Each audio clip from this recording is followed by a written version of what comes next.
Order. Please rise for the entrance of His Worship Mayor Michael Fougere.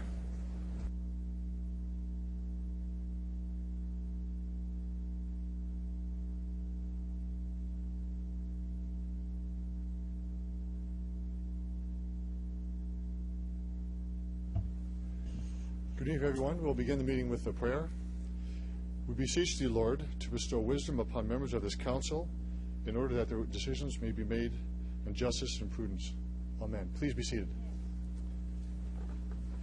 We have a full house this evening, and we do have a fire restriction on numbers of people here. I ask you that you please keep the aisles clear. And before we get to our agenda tonight, I just wanted to recognize Matthew McStravick, a 14-year-old who's come here to learn about City Hall, learn about municipal government. 14 years old is a nice tender age for that, and just want to recognize his enthusiasm, his interest. He's going to be here this evening, so let's show him how government really works, how democracy really works. Matthew, welcome to City Hall.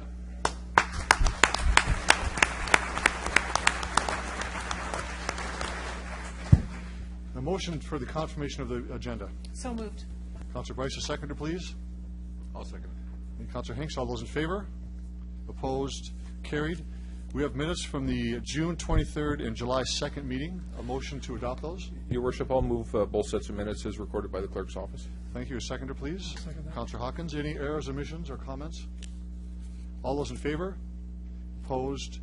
Carried. And we have a long agenda this evening.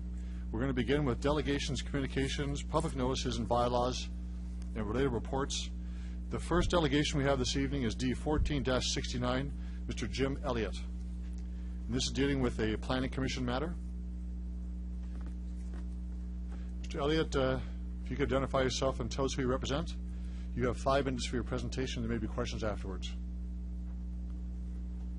Thank you, Mr. Mayor and members of council. My name is Jim Elliott. I'm here representing Nature Regina. Nature Regina is also a member of the Wascana and Upper Qu'Appelle Watershed Association Taking Responsibility, or WalkWater. Modifications to the inherent floodplains of the Wascana Creek watershed will have unintended consequences.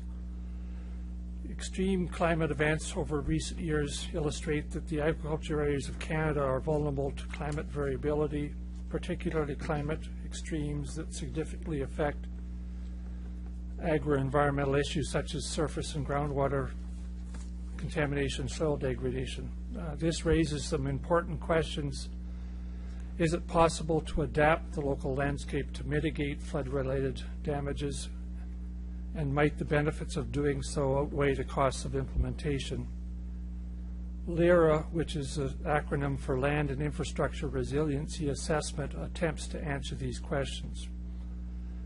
Their objective is, first of all, to assess the risks to the regional infrastructure systems and the environment, and second of all, to develop and rank adaptation options that reduce socioeconomic and environmental costs. Simply put, LIRA provides a proactive approach to minimizing future negative impacts caused by extreme precipitation in our watershed.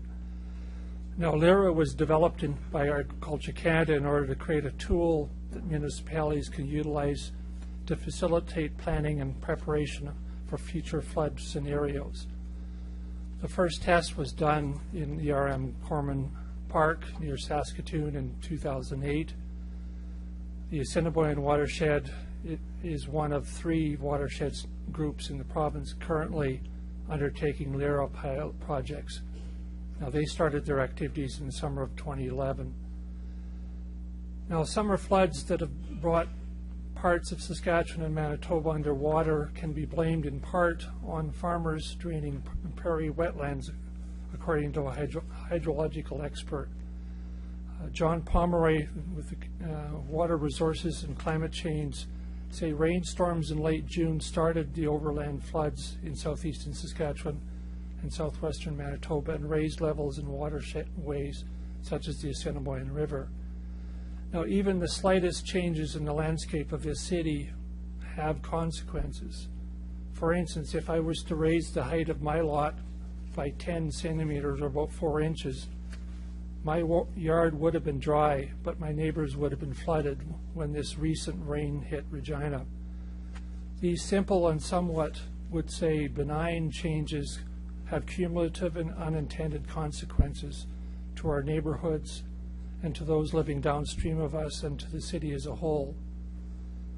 So therefore, it's my recommendation that modifications to the inherent hydrology of Wascana Creek and its tributaries should not be done without a thorough analysis through the LIRA protocols and testing methods to assess whether individual modifications to the landscape could significantly reduce the capacity and resiliency of the land and imperil those developments put in the floodway on Chukka Creek, for example.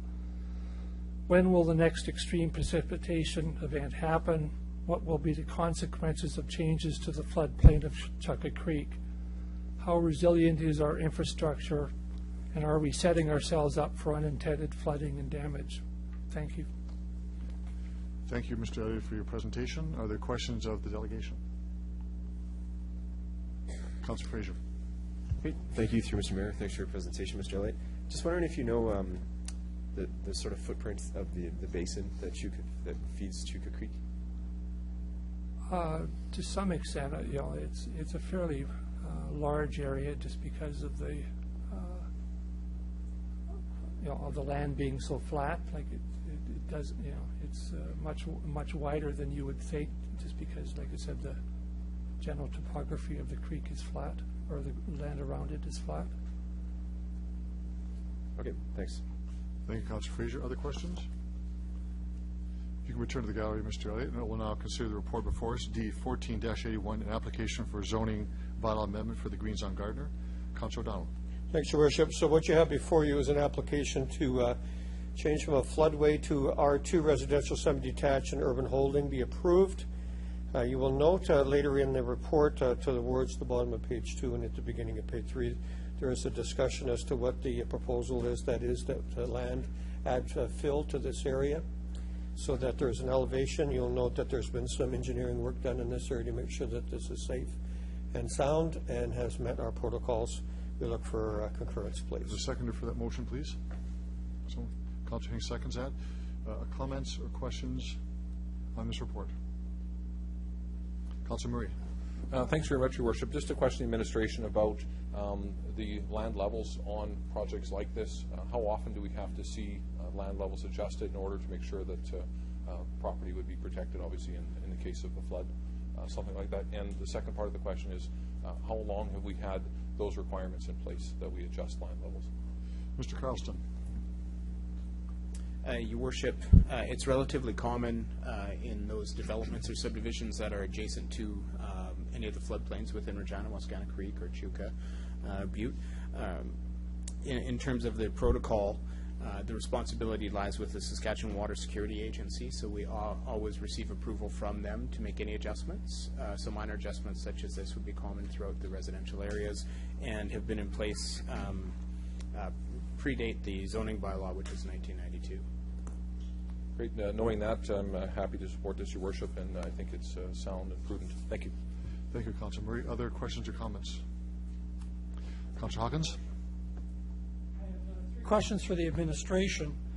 The first is do you have any knowledge about the effect, if any, of the recent rains on this creek? Mr. Carlston. Your Worship, I should turn that over to Mr. Brown, our Manager of Infrastructure Planning. Mr. Brown.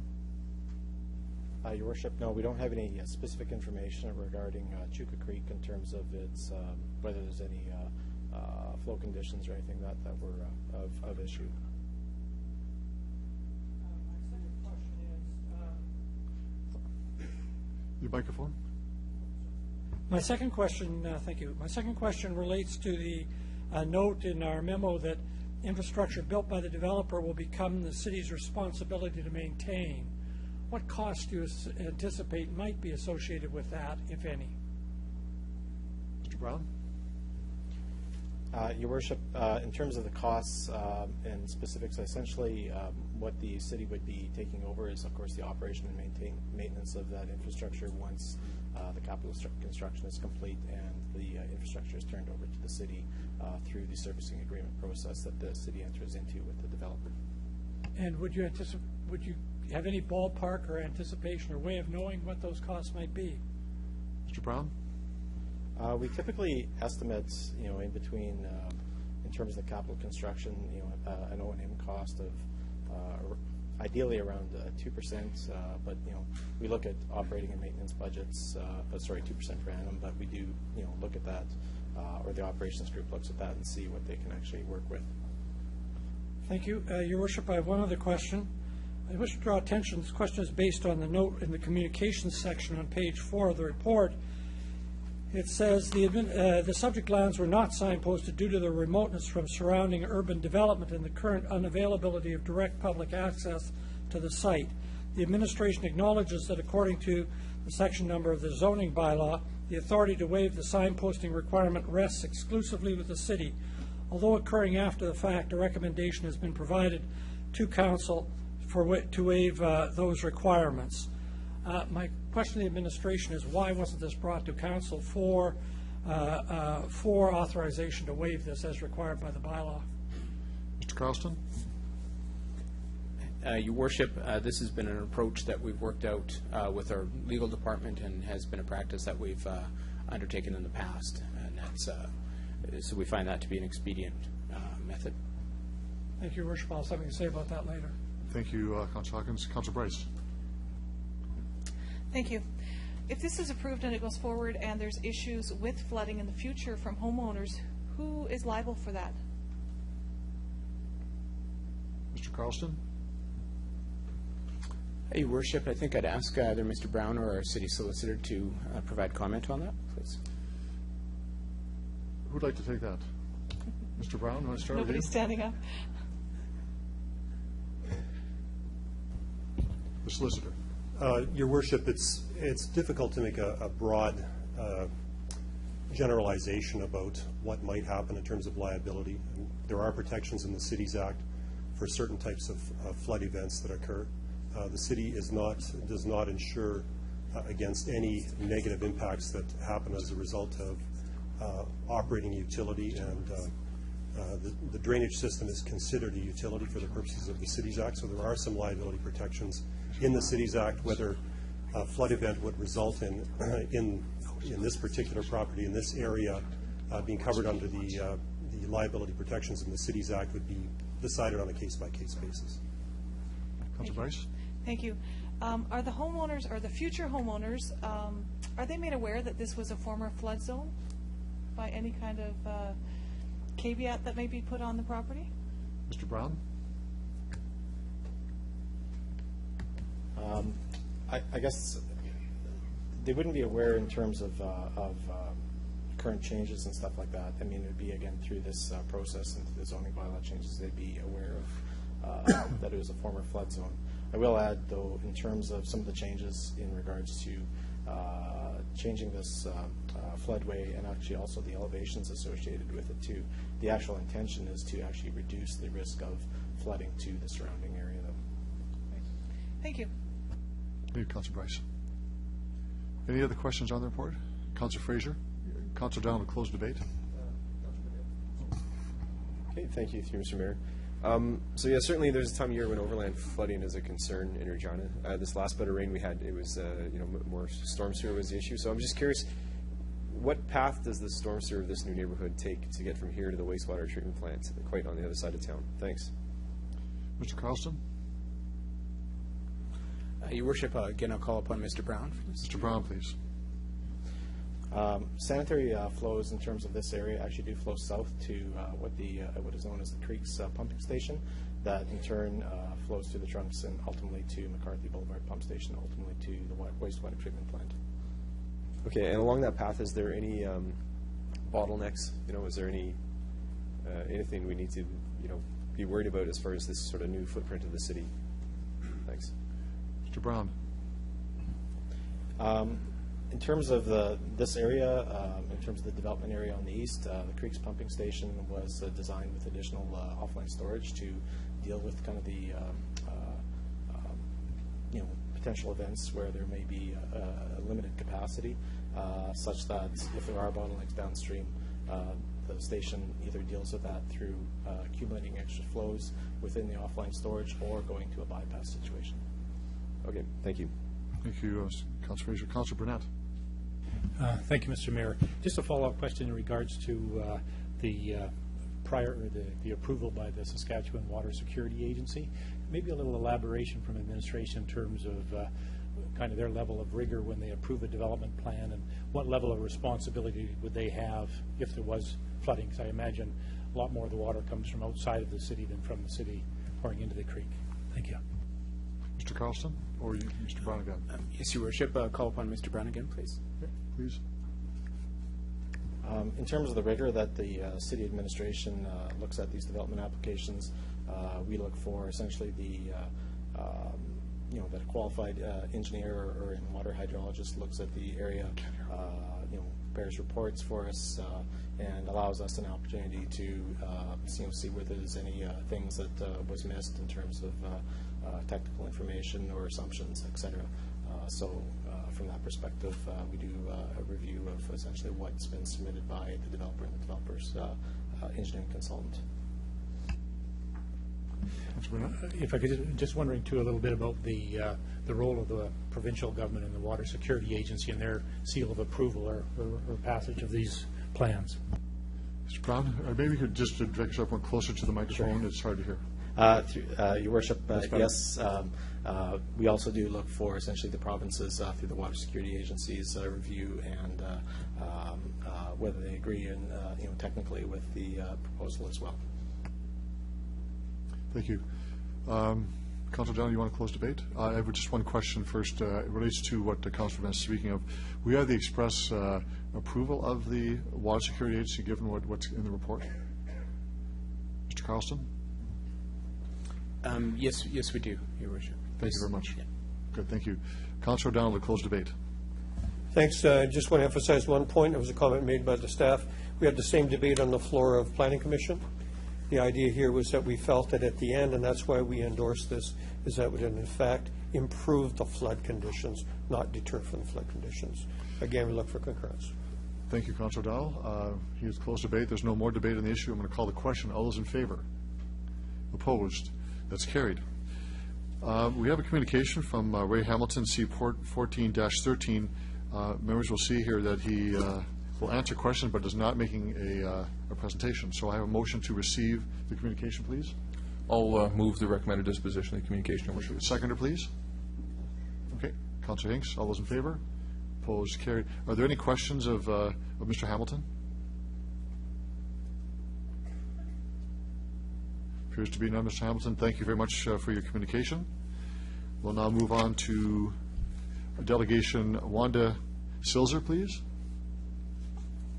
This relates to the proposed townhouse units on Edward Street. If you could identify yourself, who you represent, you have 5 minutes for your presentation, and members of council may have questions afterwards.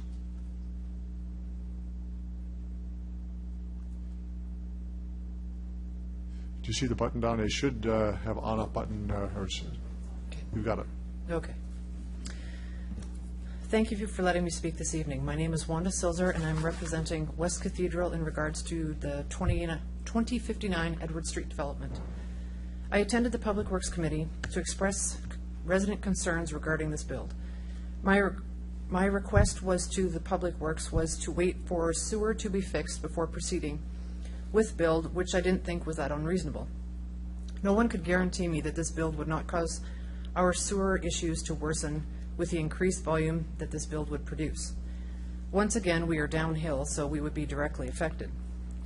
After the mess of sewer surcharging we just had with the June 30th storm, and knowing you, the city, are liable for all the damage that was caused to basements yet again, how could you possibly think that this build would not affect us? I was not able to use my sewer for 48 hours and prayed the lid on my backflow valve did not blow off due to the pressure from the surcharging sewer. All but a few on my street in our area flooded. We even had raw sewage spewing from drains. The stink and the mess lasted for more than a week. We made it 3 years from the last major event, and in no way is this satisfactory. I've provided a few photos of the extensive flooding. The first photo is from the front yard of residences on 22 Block Edward Street. The second photo was again from the last home on 22 Block Edward Street. The third photo is taken from a drain right on 22 Block Edward Street. The next two photos were taken from the ball diamond between the creek and 2222 Edward. The sewage then flowed to 22 Block Edward and the alley of 22 Block Pasqua. As you can see, this build will cost us residents a lot more than the builder's cost to wait. The city is already liable for many of us, and it will just get worse as the cathedral area continues to be a target for densifying. No newer areas would ever be built before the infrastructure is in place, so not sure why we have to pay the consequences of this outright negligence each time. The cathedral neighborhood plan was put in place for a reason, and changing it for every build just makes our area more vulnerable for catastrophe. Thank you. Thank you, Ms. Silza, for your presentation. Are there questions of the delegation? Councillor Fraser. Thank you, through Mr. Mayor. Thanks for your presentation. I'm just wondering if you could elaborate on how, what were the consequences of this last rainstorm for the 22 block of Edward Street? Thanks. Just about every house on 22 Block Edward and Pasqua flooded. It also extended to the south, like 17th Avenue side of the creek. There's a lot of dumpsters on streets all around my area where there's entire basements just being torn out. Some neighbors were away that weekend because it was the July long weekend, and they came back to quite a mess. One new house across the street from me on 22 Block Pasqua, it's a brand new build. The people haven't even moved in yet, and they had their entire basement ripped out. And they haven't even lived in there yet, so they weren't impressed.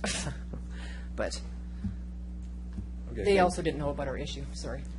No problem at all. So the last time you were here, we were talking about the sewage backup valve subsidy. Do you know how that's gone? Has anyone taken, did that work for anyone? Well, I was one of the first people to submit my information.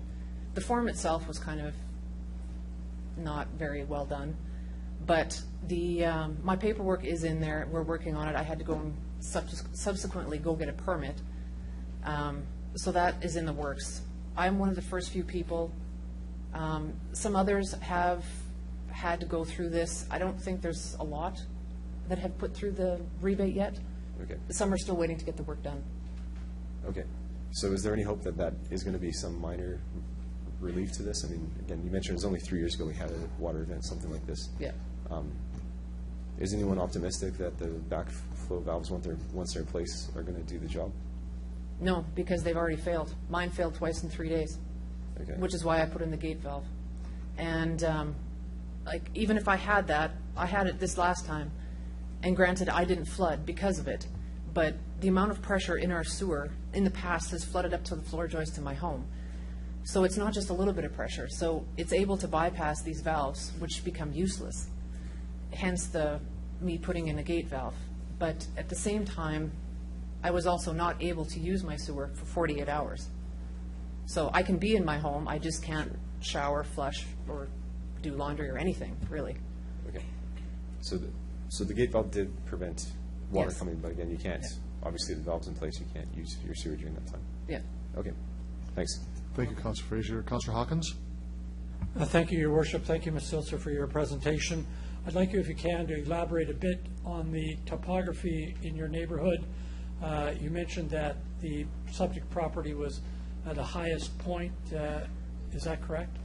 Well, it's not the highest point, but that 20 Block Edward is higher than we are. Like, it just flows directly downhill towards us because we're closer to the creek.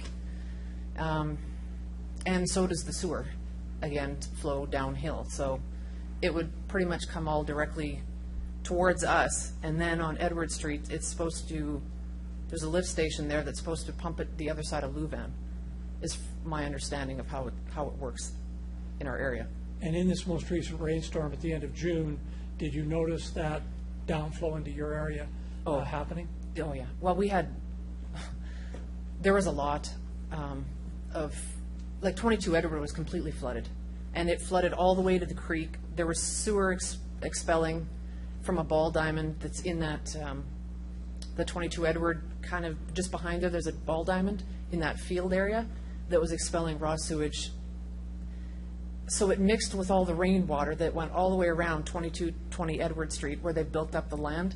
So it went all the way around that and forced the water farther down 22 Block Edward. So we had raw sewage pretty much in a large area.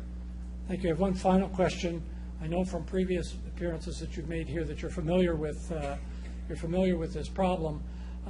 Is there anything that you've seen in any engineering report that would give you comfort that this problem has been rectified to date? No, not unless our sewer is like replaced or increased in size, or like there's so many different problems with our sewer. One, the main is not large enough. It's still the original main from when they originally put it in. Each individual feed is too high in the street and our basements are too low, so there's not enough slope. And then the storm is also tied in with the sewer. So we've got a lot of different issues going on there. Thank you very much. Thank you, Your Worship. Thank you, Councillor Hawkins. Other questions of the delegation? Thank you very much. You can return to the gallery, and we'll now look at report CR 14-82, which is a bylaw amendment, community plan amendment, and discretionary use application. Councillor Donald. Thanks very much. So I'm going to delve into two issues here. First of all, I'll just lay out the proposal before you. And it basically is a townhouse development on what used to be a bus turnaround. It's on the end of Pasca Street on Edward. And as you note from the previous communication, Gabriel Housing is a proponent. And there is a number of units in there, 6. And parking, the number of stalls as well meets the criteria and so on. But as you heard eloquently from the delegation, there was an aside issue. And so I'll begin with a question. Could I? Actually, if I just may get a seconder for the report. Sure. Seconder for the Councillor Hinks. Thanks. Thank you very much. Councillor Donald, continue. Thank you. So to the administration, previously at Planning Commission and so on, we have talked about the situation on Edward Street. Can I get an update, please, on where things are at? Mr. Carlston. Yes, Your Worship. We have Mr. Doney here, the Manager of Water and Sewer Engineering, who's been working closely on this project. So I'd ask him to provide that update. Mr. Doney, please. Through you, Your Worship, we have 3 different things that are ongoing right now on Edward Street area. The first is our sanitary sewer backup prevention subsidy program. Like as Ms. Silzer commented on, we have that program ongoing and have received a few applications. One, to provide immediate relief to residents in the area, and also to gather data to determine which valves, if any, will provide the intended relief. Second thing we're doing is a pre-design in the area to look at upgrades for the sanitary and storm system. That is to be completed by 2014. Budget requests will be made in for the 2015 budget to do detailed design and construction for upgrades in that area. And we're also completing calibration of our wastewater model, which will allow us to make decisions on which system upgrades should be completed. So this will allow us to look at the wastewater system as a whole and make the most optimal upgrade. Thanks very much. And I have a second question to the administration, and I'll comment on the first answer. The second question is, and it's stated in the report, is the administration comfortable that if this proposal goes ahead, that the 6-unit development on the other side of Pasca Street will have little or no impact on the existing difficulties on the other streets on Edward? Mr. Donnie, do you want to try that one, or Mr. Carlson? Mr. Brown. Sorry. Your Worship, in terms of our review, the administration's review of the development itself, yes, that's correct. We didn't have see any concerns in terms of impact on the development or to the surcharging area to the south. It doesn't change the situation, but it was more in regards to this development as itself. Thanks. So just a few comments before I give up the floor. One is that in terms of the housing, we saw this as beneficial. This was an area that has not been underused for a long period of time. We felt the type of development and the proponent who won the bid to build the house here was appropriate for the area. That if you notice from our requirements and our desires, that a little intensification is really what we want, and so the location in terms of traffic and access to other amenities is suitable. So in terms of the housing development, we felt that this was appropriate. We heard from delegations at Planning Commission on the same topic as Ms. Silzer eloquently elaborated on. But you also heard from the administration that, as for Council's request, there are things that are going to happen to improve the area, and this goes to budget in 2015. So we felt that based on the information before us, that this was, one, a very good housing development, two, would have little or no impact on the existing area, and therefore we look for concurrence, please. Thank you. Thank you, Councillor Donald. Councillor Bryce. I just need an explanation. Mr. Brown stated that it's not going to make it worse. I'd like to know, how is that possible? If you add more houses with more sewer, how is that not going to make it worse? Mr. Brown. Your Worship, essentially the issue with the trunk to the south and the surcharging around it, is it really related to when there's a rainfall event? I mean, that in turn inundates the sanitary sewer. Thus, you get a lot of water coming in from the rainstorm event, either through existing combined connections that still haven't been disconnected from separating our storm from our sanitary, or just from due to grade, grade and issues where it's below, not below grade enough compared to the houses in the surrounding area. Thank you. I think I can't support this. I know the issues that the Edward Street residents have gone through the last number of years. They've been to Public Works a number of times. I just can't see adding more to this until the issues are fixed. The slope on the sewer is too low. They're getting everything downhill, and I want to see their issues fixed before we add more to the problem. So I can't support this tonight. Thank you, Councillor Bryce. Councillor Hawkins. Thank you, Your Worship. I have several questions for the administration as well, and then I have comments I'd like to make. The administration's mentioned that they're satisfied that there's little or no impact as a result of this development on the flooding situation. I'd like some detail on how you arrived at that conclusion. Mr. Brown, you want to try again? In terms of domestic flows coming off this site, in terms of the volumes and the flow rates impacting the actual trunk itself, the difference, I guess how we came about it is in terms of just analyzing the flows within the trunk and looking at the flows, of course, coming off the site and what the cumulative impacts would be, which compared to the flows in the trunk would be extremely insignificant. As I said, I mean, in terms of the impacts from a rainfall event where the trunk is surcharging, it doesn't make a big difference in that. There are some minor benefits to the site as well, too. The city has on-site development stormwater retention requirements. From that perspective, it has a slightly positive impact to the area. But again, from an overall, it's still a relatively insignificant perspective. So there's it's a small development compared to the flows, I guess, within the trunk. Your Worship, my understanding is that LM Engineering wrote a report on water, and that report was written on behalf of the applicant, and that was one of the supporting documents which you relied on in making your decision. Did you go back to LM Engineering after this end of June flooding and ask them whether that in any way would have altered their opinion? Mr. Brown? No, we did not. Any reason why not? Mr. Brown?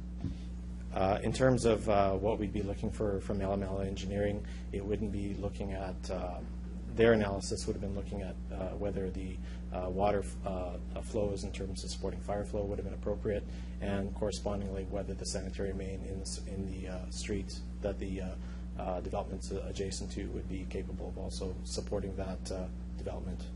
So in terms of impacting the trunk, it wouldn't look at those aspects.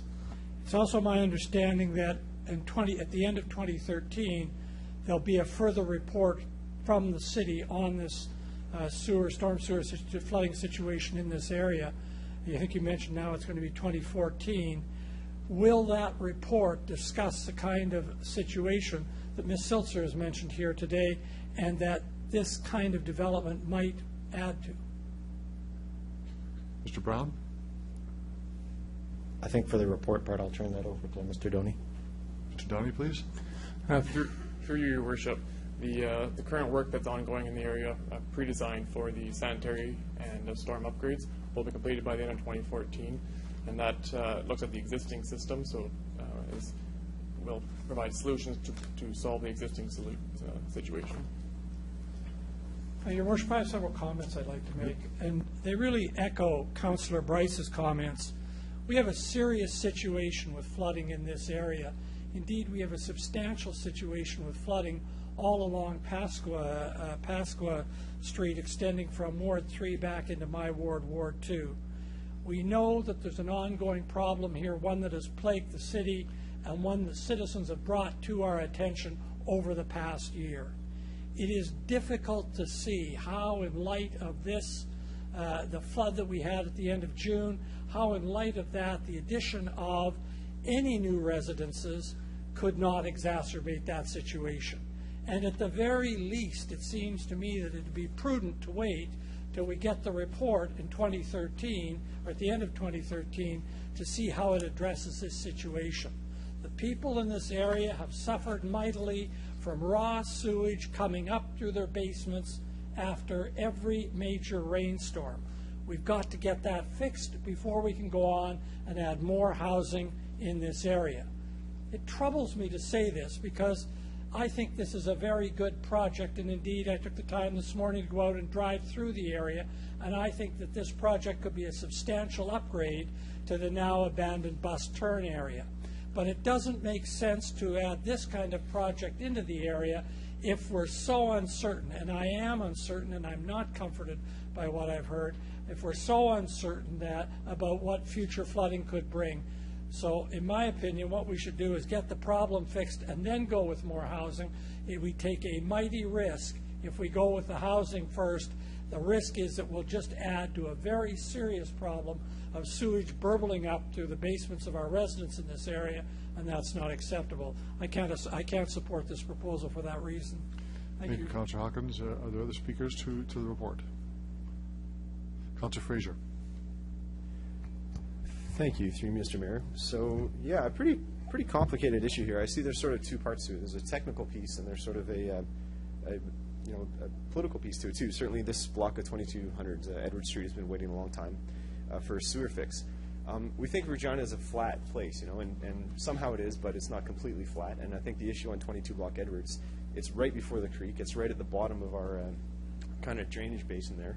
And as Mrs. Silzer mentioned, when it floods, there's some basements that actually flood right up to the joists of their basement. There's a pressure issue there. So, I mean, in principle, adding more houses to the area, yes, it has some impact. But let's appreciate that even if all 6 of these units have their shower running for a nice long shower, a 5-minute shower, and you run an inch of water, that's an inch of water times 6 square meters. When it rains like it did the other day, it's 3.5 inches times several kilometers going through this basement. So it's not exactly, the technical piece. I don't think that stopping this one housing project really speaks to the technical piece. The issue here is about pressure and about how low those houses are.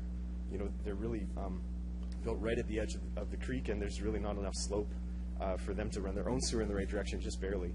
And also this water that comes when we have a big rain event, it all sort of ends up where these houses are. So, I actually don't have a problem with the technical aspect of this. I don't think that these 6 houses are really going to have a direct impact by any measurable standard on the sewer issue. I think the bigger issue is the political piece, if we will have the will to actually make that fix. It's budgeted, or it's meant to be part of next year's budget cycle. We can stop any new housing downtown if we want to, but unless we're really, willing to make that fix next year, it's not going to change things, except for slow up the housing process for housing like this that's actually needed. Some of these are actually 4-bedroom affordable houses. I think that's actually the hardest part of the market for affordable housing over the past few years. So I'm just wondering, do we have any sense? You mentioned that there's 3 sort of angles to what we're doing to address this problem on 22 block Edwards. We heard about the sewage backup prevention valve. You mentioned sort of the potential for a local fix, and then also kind of the broader downtown, plan, what we need for sewer. Could you just speak to that second option? Do we have any sense of what that might cost when it comes to budget next year, and is it realistic that fix might actually be something we will consider? Mr. Donnie?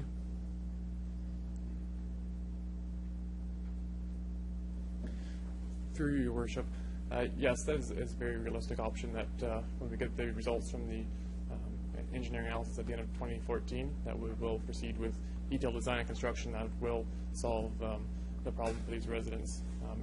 It will not add to the system improvements. That's the third step, and it has a lot more cost consequences, but very realistically that we can provide something in 2015. Okay, do we have any kind of window how many millions of dollars it's going to be? For the through your worship, for the local area, we are estimating right now $2 million. Sorry, that's $2 million. $2 million. Okay. Okay, so I do plan to support this project, and also to say that when the fix comes for Edward Street, I plan to support that too. Thanks. Thank you, Councillor Fraser. Other speakers on the report? Councillor Down to close debate. Thanks.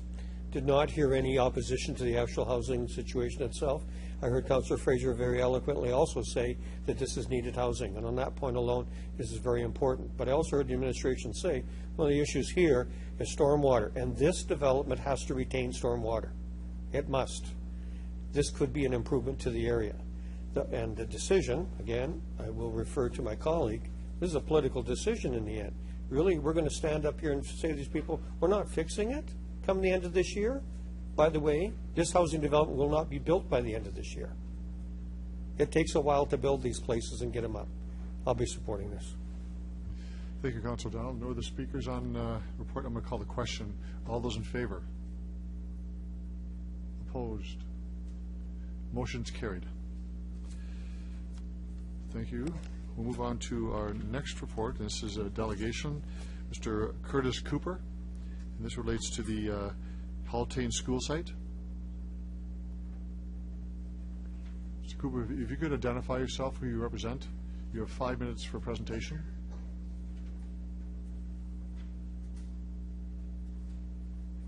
Just identify who you represent, and you have 5 minutes for your presentation. There may be questions from members of council after.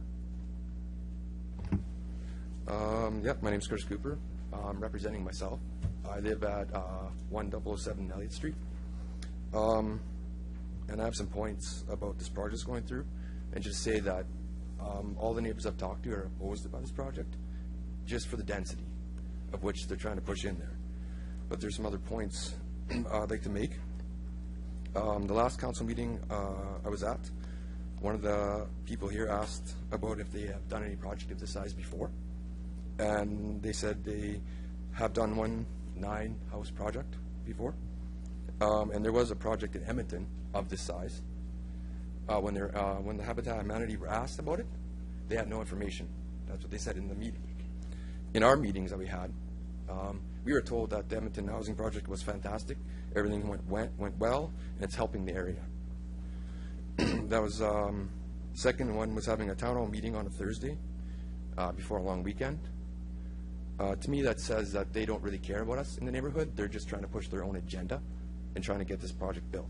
When they're trying to tell us, they're trying to work with us when they're not really doing anything but saying, this is what you're getting, too bad.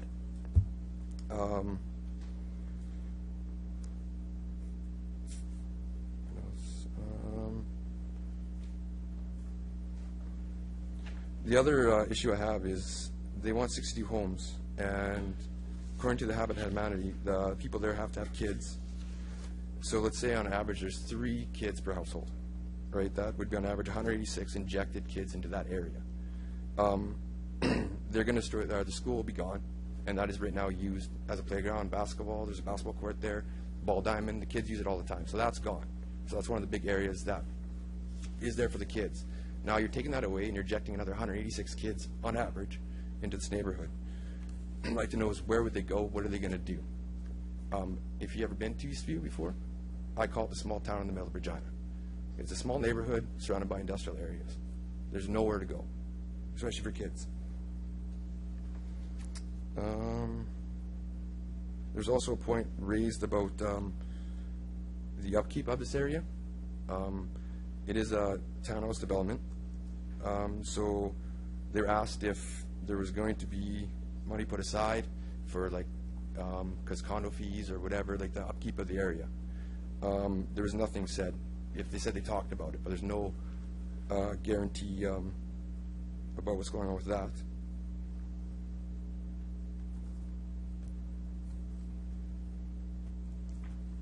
It's also about how long do they own these houses? Are they? I know after a certain amount of years they can sell them. What happens if, say, the person loses their job? You know, stuff happens, right? Is this going to become a rotating, you know, door, basically a rental property almost? Like, tons of people coming in and out. Those are more questions that have never been answered.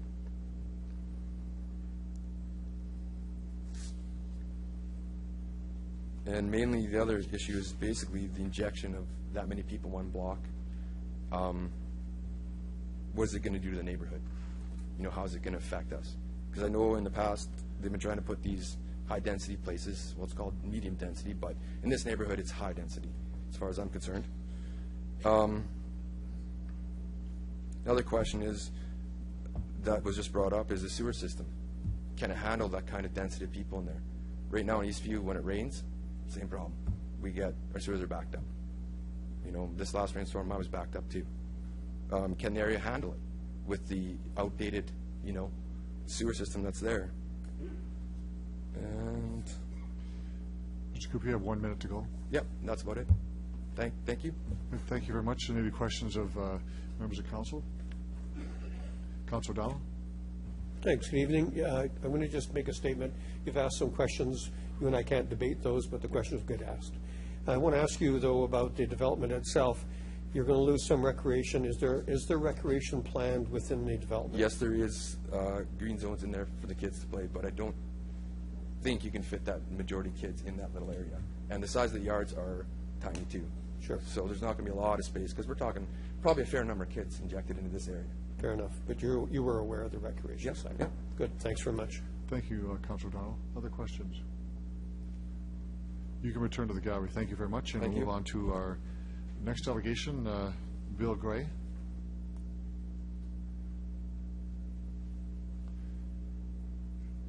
Welcome back to City Council, Mr. Gray. The rules have changed slightly. You have 5 minutes for presentation now, and maybe questions from members of council afterwards.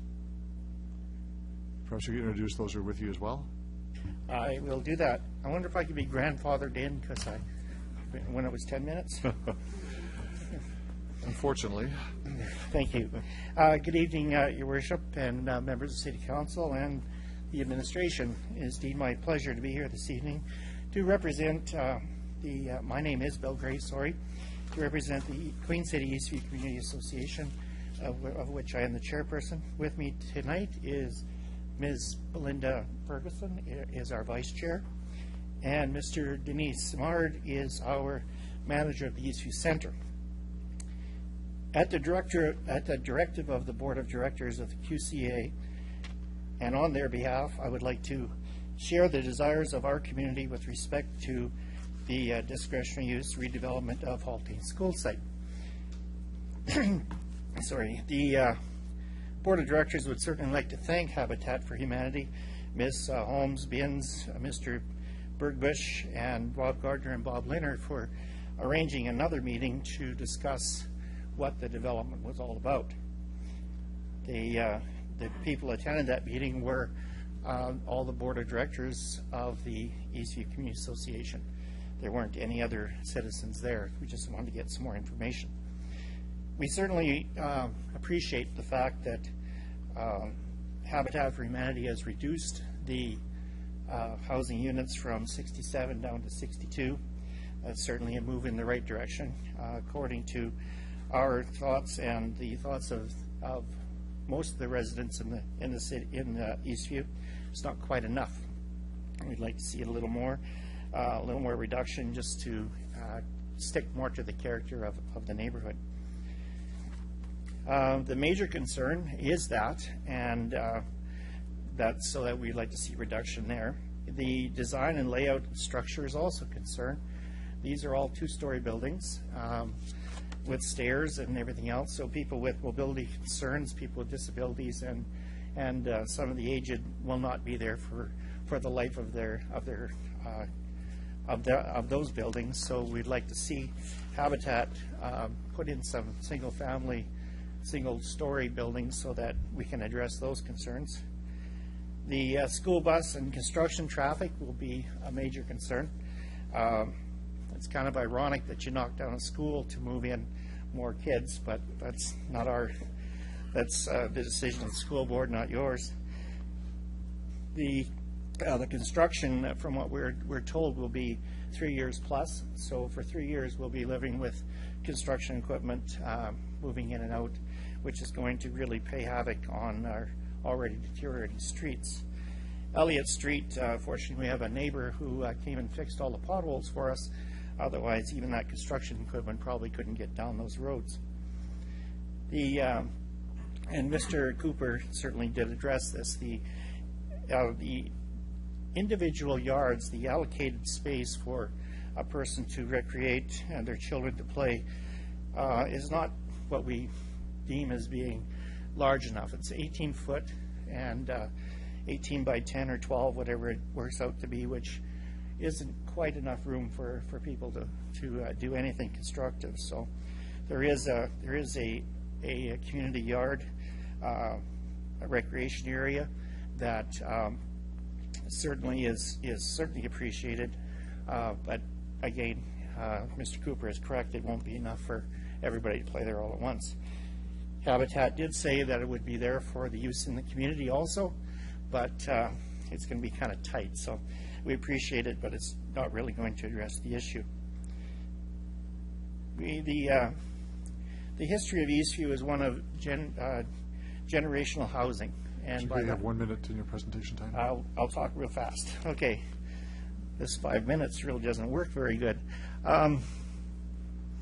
I guess probably just in looking, we're asking that this council uses discretionary powers to deny this application. Simply, we really would like to see Habitat for Humanity there. I don't think there's anybody in the neighborhood that did not, but we're just questioning the number. And I have some numbers that people will ask me questions on what exactly Eastview is made of. So thank you very much, Your Worship, members of council. Thank you, Mr. Gray, for your presentation, and welcome back. Thank you. Councillor Hinks, you have a question?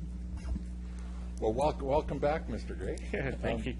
It's the first time you called me Mr. Gray. Yeah. If it serves me, my memory serves me right, it seemed that when you were on this council and habits like this or projects like this came forward, you were always in favor of them. But now it's in your neighborhood and you're not in favor of it. I'm kind of wondering why, because you Councillor always were... No debating, Councillor Hinks. Yeah, okay. You're not actually 100% correct. When the communities came out against developments, I did not support them. I did support a lot of them because the community certainly did accept them. It's not that we're not against the development itself. We're just against the number. Habitat for Humanity, we want to welcome them as a community member, and they want to welcome us as their community member. I think the relationship is very good. The only thing that's of contention here is the number and the number of units. That's all. But thank you for reminding me, Councillor Hinks. Thank you for that. Councillor Bryce. Thank you. I'm just wanting to know, what would the number be for the community that they would find acceptable? Well, there's 40 pieces of property there, and so the number, if most of the lots in that particular area are 50 foot, so that drops it down to 20. And so if you look at that, I think anything less than 62 with some mix of housing that's in there would be certainly acceptable. I think what we're looking for is something that fits more into the neighborhood. This, I guess, in what the administration is saying will fit, but us as neighbors and representing the people who tell us what to say, we would say that it's just the number. That's all. Okay. Thank you very much for your presentation. Thank you. Thank you, Councillor Bryce. Councillor Flegel. Thanks, and welcome back. The numbers are 62. If they changed the way the numbers look and went with some single level, because that was my argument at planning, just so you know. If they went with some single level, maybe 10 ground level units for accessibility issues, and left it at 62, or maybe they went with 15 single level, would that help your situation? I mean, because I know that was one of your concerns, was the stairs and everything like that. So, if you were to look at 15 single-family dwelling units, that would reduce the number of 62, which I think what we're looking for and what the community is telling us to look for is a reduction in the number. Now, if it goes to single-family for the 40 lots, that would be 40 single houses. Unfortunately, in Eastview right now, we have 44 new housing starts. Of those 44 new housing starts, each one of them are duplexes, top-bottom splits. So, and I shouldn't say each one of them. 2 of them are single-family buildings. All the rest of them are duplex.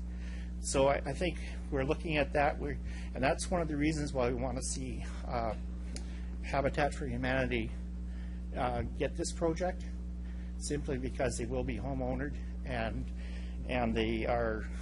they'll fit very well in the community. It's just the number and the mix. It looks like a cookie cutter the way it is. But yeah. If I could, just on that point, I think you missed my question. If you think of Fines Drive, and they have single level on the bottom and single level on the top, they're separate ownerships. If you put 15 and 15, they're not 2-story owner occupied. They're single level ones. Mm-hmm. So you'd have 15 on the bottom, and yeah, you'd have 15 on top, but you've got 15 accessible. Does that style of housing fit with the community association? That is one thing that, Councillor Flegel, we have not discussed. We were looking at what the profile is. Right now, there are 2 designated parking stalls for persons with disabilities, and that's great. But the layout of the houses right now is that they won't be able to get to them anyway, because you can't get into any of them without going upstairs. So being at ground level or having ramps, whatever it is, absolutely. And if 62 is the number that they want to do, I don't know how they do that. But I think what we're asking for in looking at these single-family dwellings is to reduce that number of 62, which will help the community, help the neighborhood, plus address the concern that, and in the report it states, people of needing different types of housing. This one only it caters to one particular group. Okay. Okay. Thanks. Thank you, Councillor Flegel. Other questions of the delegation? Councillor Burnett. Thank you, Your Worship. Just a quick question. You mentioned reference to the safety of the children, and certainly I think everyone in council here is very concerned as well. With not having a lot of green space here, where's the closest playground or other school or churchyard where maybe the kids would have to go to play? Is it relatively close, or if you just describe yes. for me? Thank you, and thank you for the question. We do have a neighborhood center that is very, very active under the guise and the direction of Mr. Samard. There is a park a block and a half away on the other side of the tracks. So is a community center on the other side of the tracks. About a 2-block walk, I guess, something like that. It does have all the amenities, with the exception of the gopher holes. Most sports are done there. So there are places for the children to go, but a lot of times people want to have their children in their own yards. They want to be able to keep an eye on them, depending on their age, if they're toddlers or whatever they are. So what we're asking, if you do get some single family, I know Habitat's going to come forward and they're going to say that they haven't had that application at this point, but it's the old saying, if you build it, they will come. And in this case, if you make accessible buildings, accessible homes, people with mobility issues will likely show up. Thank you. Thank you, Councillor Burnett. Other questions of the delegation? Thank you very much. You can return to the gallery and move on to our next delegation. Thank you, Your Worship. Thank you. Kelly Holmes Binns.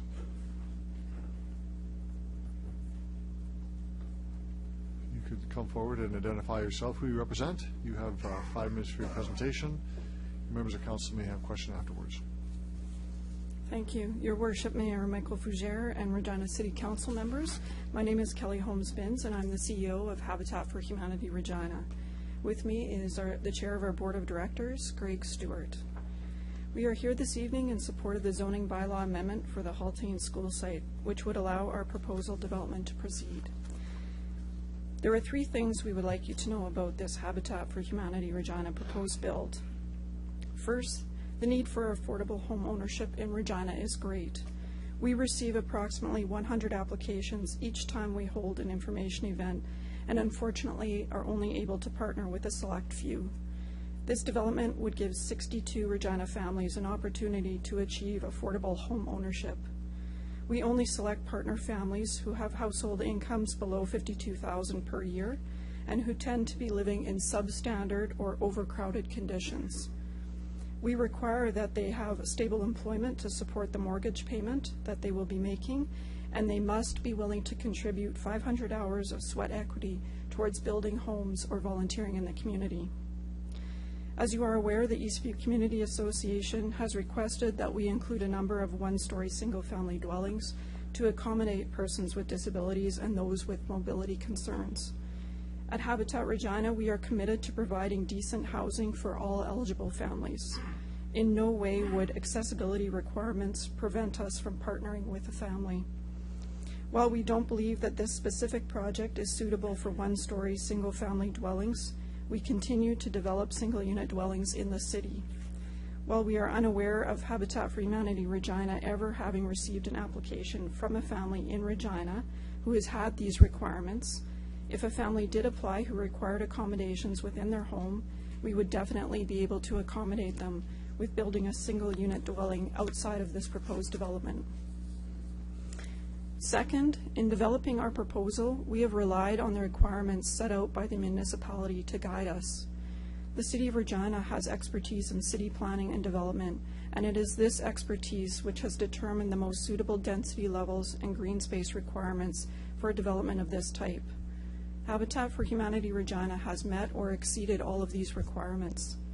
We applaud the city's plan to increase density in a city that is struggling with a 1.8% vacancy rate and a shortage of affordable housing options. Third, our development will help to grow and strengthen the Eastview neighborhood. Our proposal allows for home ownership, not rental units, which brings with it a pride of ownership and a stability factor you don't often get with rentals. 62 brand new homes in the neighborhood will change the rental ratio in Eastview and help to revitalize the neighborhood. Because these are Habitat homes, they will always be home ownership units. This development will also have a condo association with it, which will ensure proper attention is given to snow removal, lawn care, and property maintenance. Also, we will only be attracting families who are trying to build a better future for themselves and for their children, who want a safe, quiet neighborhood in which to raise their children, and who will be contributing members to this community. While we understand that it is difficult for a neighborhood to lose a school site that they are accustomed to, we believe our proposal will add a level of stability and vibrancy to the neighborhood at a lower density level than you would find with a private developer, which could develop up to 80 units without going to Planning Commission. We believe our proposal addresses the vision and goals of the city as set out in the comprehensive housing strategy. For these reasons, we ask that City Council approve the amendment of this zoning bylaw that allows us to proceed with our proposal and change the lives of 62 families. Thank you. Thank you very much for your presentation, Ms. Holmes-Binns. There are questions. Councillor Hinks. Thank you for your presentation. First of all, I'd like to congratulate you on the great work you do and what you've done in Regina in the past. Thank you. Here's a question for you. Have you ever built a house or a project that the neighborhood wasn't against you building? Our Louvain site right now didn't experience the same level of adversity as this one, and that was our first venture into multi-unit dwellings. That was our 9-unit development, so it's smaller in size than this one. So we haven't received the same level as this. Can you talk a little bit about how well your housing fits into a neighborhood after it's been there for a few years? Because people are always scared when you say Habitat for Regina in their neighborhood. Yeah, we've seen a lot of our homeowners fit into the community quite well, and I'll reference actually the Edmonton development that was spoken about earlier. That was a 47-unit, multi-unit development within a city infill housing program, and there was community resistance to that development within Edmonton. And once the development took place and which followed the requirements set out by their municipality, there was great success with the homeowners in that community. The surrounding areas saw a rise in their property values. There was greater support for local businesses. There were more children to participate in team activities like soccer and basketball. And the kids, once the kids started playing together, that's when the families got to know one another, and the adversity dissipated. Would you say moving into an older neighborhood like that and moving a bunch of young people and kids in there really rejuvenates the neighborhood and makes it a better place to live? Absolutely. Kids are the answer to rejuvenating a community.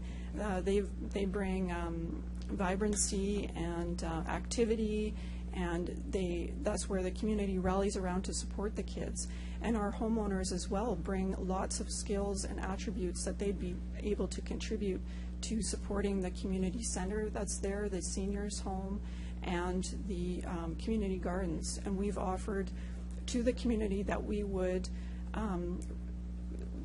give a percentage of the sweat equity hours that each family is required to provide in partnering with us to supporting the Eastview community in achieving their fundraising goals with improving parks in the area, as well as improving programming at their community center. We've also encouraged them to have renters who would meet our criteria apply for application with us to help encourage those who would qualify to stay in the community. Thanks for that, and congratulations on all the work that you do here. Thank you very much. Thank you, Councillor Hinks. Other questions? Councillor Murray? Thanks very much, Your Worship, and thanks for staying for some questions. Representing the Eastview area, I'm quite fortunate to represent them, and I know there's been a tremendous amount of building going on. Eastview's kind of become a hub of activity that's going on. My question would be around the timeline that you would anticipate having these units completed and people moving into them and starting to call Eastview home. If we receive approval with this proposal, we will be demolishing the school this summer and looking to service the area during the fall and then break ground in the winter time. We will be building in phases over 4 years. So the first phase would be looking at approximately 16 units for the next year. So 16 for the next, and then the final build out then for the remaining units, if 62 is that number, what's the couple, 3 years? Yes, it will be a 4-year project. 4-year project, okay. Yes. So there's some time to climatize to the community, to allow the community to climatize to the addition. Absolutely. That's there. Yeah, no, I feel very comfortable with that. Your Worship, I would be in favor of supporting this, and I appreciate taking some questions. Thanks, Your Worship. Thank you, Councillor Murray. We have Councillor O'Donnell and Councillor Flakel. Thank you. Good evening. Thanks for taking questions. Can I ask you first to talk about the style of house and why you selected this? We are going with a condo townhouse unit development, and they are 2-story units. We selected this type of house to maximize the land area that we have, and that is due to the rising cost of land. If we were to put in single unit dwellings, that cost would be passed on to the partner families, and it would become unaffordable for them, and then it would mean us not moving forward with the project. Thanks very much. This is a large undertaking. First time for this magnitude? Yep. Do you have any partners that may help you? We have lots of partners who we'll be relying on in terms of funding and expertise. We're learning a lot right now with our current development, but we'll have partners in terms of support with funding. But this is a venture we're doing on our own. Okay, thank you. You talk a little bit about recreational space, please, and how that impacts the neighborhood.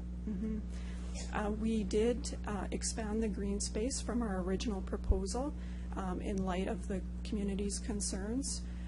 Each area, each townhouse also has a backyard area, and we also relocated the green space to the edge of the development, and it was originally going to be in the center of the development.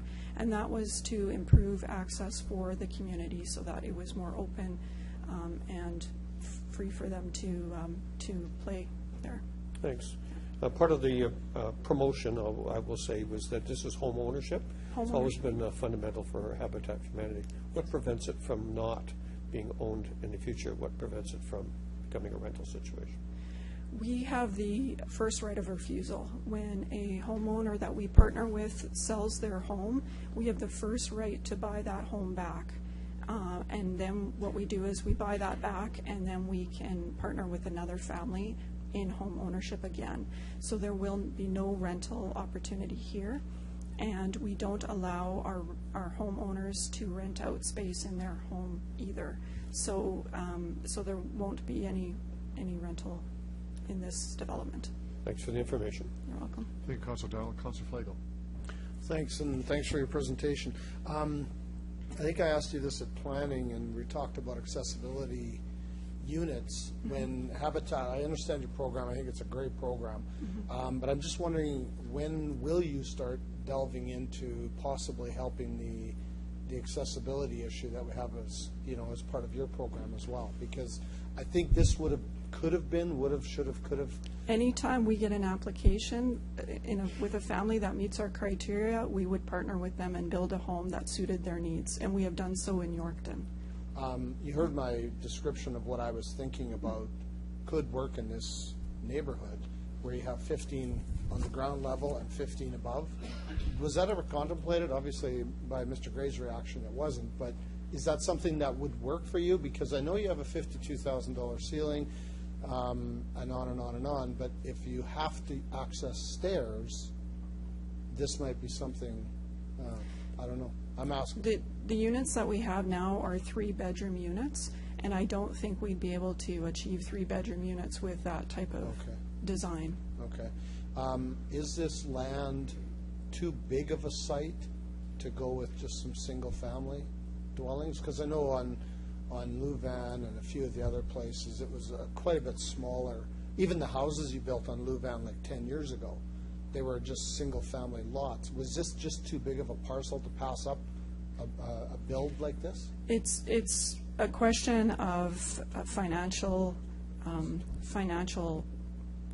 guess, affordability. Sure. It becomes more and more difficult for us to purchase land. So when we do, we need to maximize that opportunity. Yeah.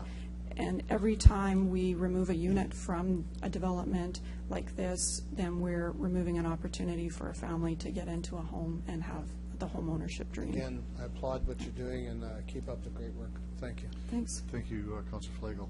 Other questions of the delegation? I have one, and it relates to a condominium association, which I think is a great idea for maintenance of the property.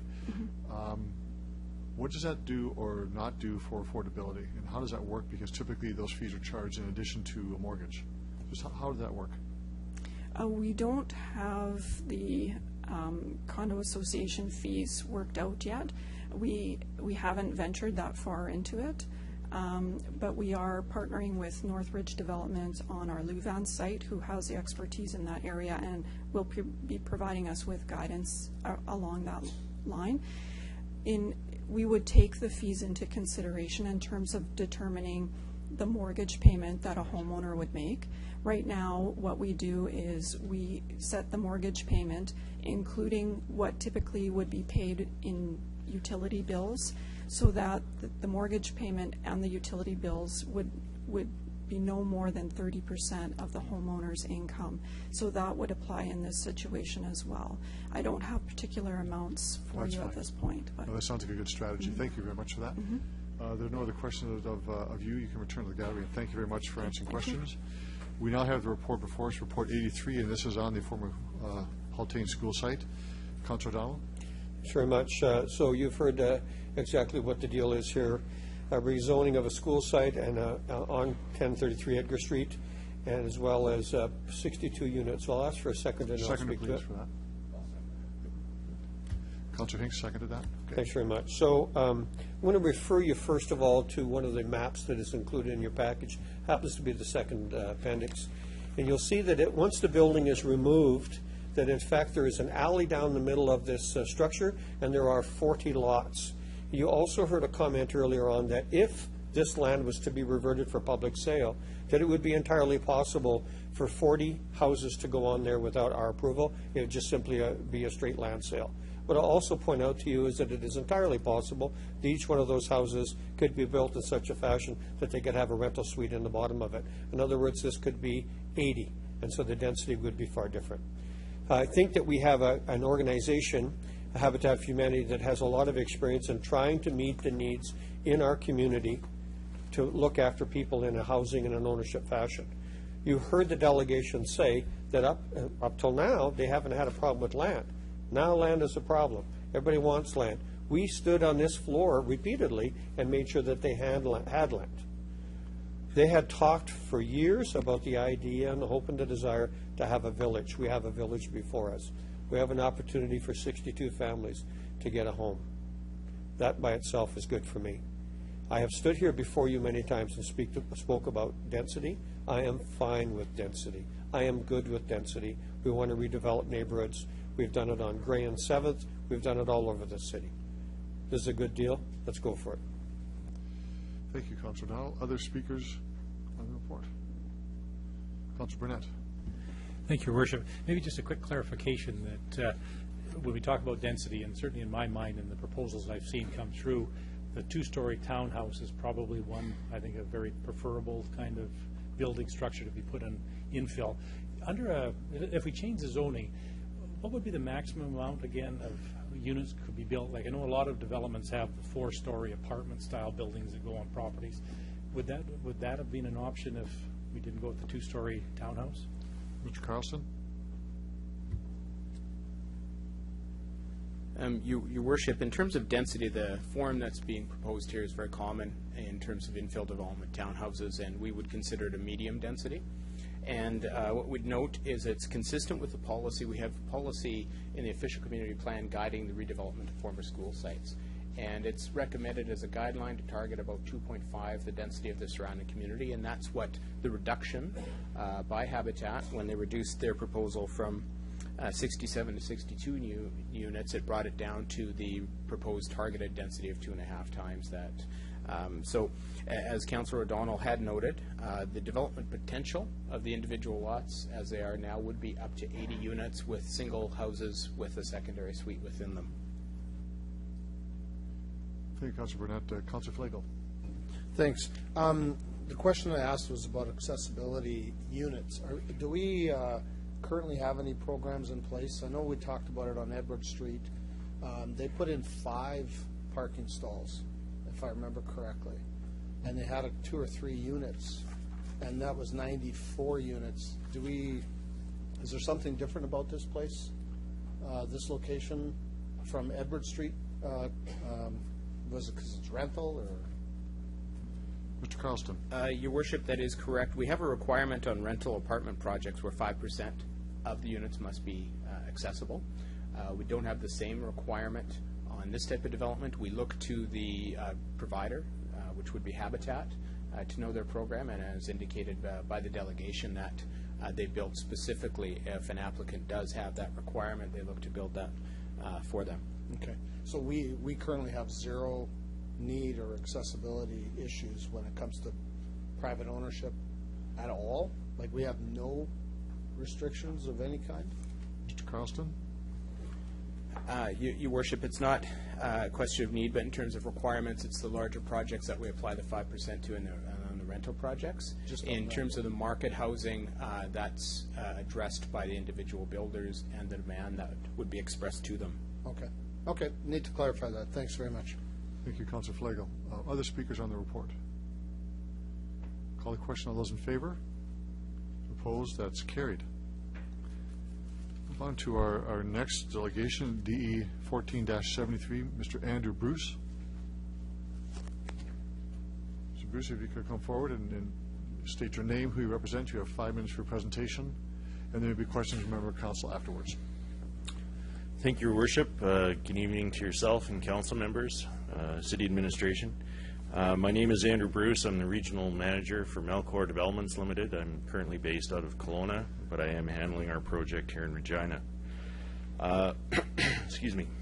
I won't take up a lot of your time tonight, but through Your Worship, I'd apologize to the members who attended the Planning Commission. I couldn't make it out for that meeting due to family commitments, but I understood administration did a good job representing our project.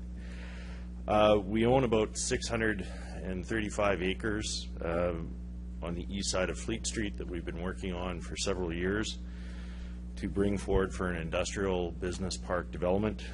What we're here with tonight is phase 1 of our concept plan, which represents about 200 acres. If all goes well, we hope to be starting our first phase next spring to address what we understand is a shortfall in serviced industrial land. That first phase would probably comprise of about 75 acres. Your Worship, we held an open house on May 12th. Excuse me, we had about 40 members of the public come forward with various levels of interest. We did hear a few concerns about traffic and association with the rail corridor. I believe we've clarified those issues through city staff. We, as a company, Melcor prides itself in really bringing forward a first-rate product to whether it's our tenant customers where we build product to lease out, or whether we do service land that we sell to end users. We do bring forward design guidelines that are policed internally and try and set a very high standard for all of our developments. Your Worship, you've got my submission. I'm not going to go over it in detail. We do feel the Fleet Street Business Park will be a very positive addition to the Regina economy. It'll be a generator for many years to come. We've got a lot of work to chew through that project. Might be my retirement project, who knows? But we are very excited to take this first step in actual development. If everything goes well tonight, we will be in front of city staff with our rezoning application right away. Your Worship, those are my comments. Thank you, Mr. Bruce. There are questions from members of council. We'll start with Councillor O'Donnell. Good evening. Thanks for coming forward. So you will understand that at Planning Commission we talked about rail a little bit, and, Yes. I know what's in your submission, but I'd like you to have an opportunity to speak a little bit more to that, and depending on what you say, I may have more questions. Certainly, Your Worship. On our concept plan, we showed a potential rail services district is what we named it in our concept plan, and that was the land immediately north of the rail line. Our intention there was to simply provide access to the railway for industrial users that may want to use multimodal shipping. It was only intended to provide access. It's not intended to support any rail-related industry. So I'm going to tell you what you said based on my understanding. Yes. There's going to be no operations for rail there. They'll simply drive a car in, pull it over, drop it off at a building, a structure of some kind, and drive away. That's correct, Your Worship. It'll act just like a loading dock for a truck. Okay. And my curiosity is that when I look at the map that I have, it looks to me as a rather large area. So is this part of the concept that depending on how many structures, buildings want access to that would be that size, but in fact if somebody doesn't need that could be reduced? That's correct, Your Worship. We don't intend to initiate any of those rail accesses. They're simply there if we sell land in that area to users that want to pursue a private spur for their use, that would be the case. It could very well be the case that none of them use it. Okay, thanks for that. If there is some development, as you and I have agreed upon, let a line, drop off some cars and drive away, what kind of a noise impact do you think that would have across the rail where there are existing homes?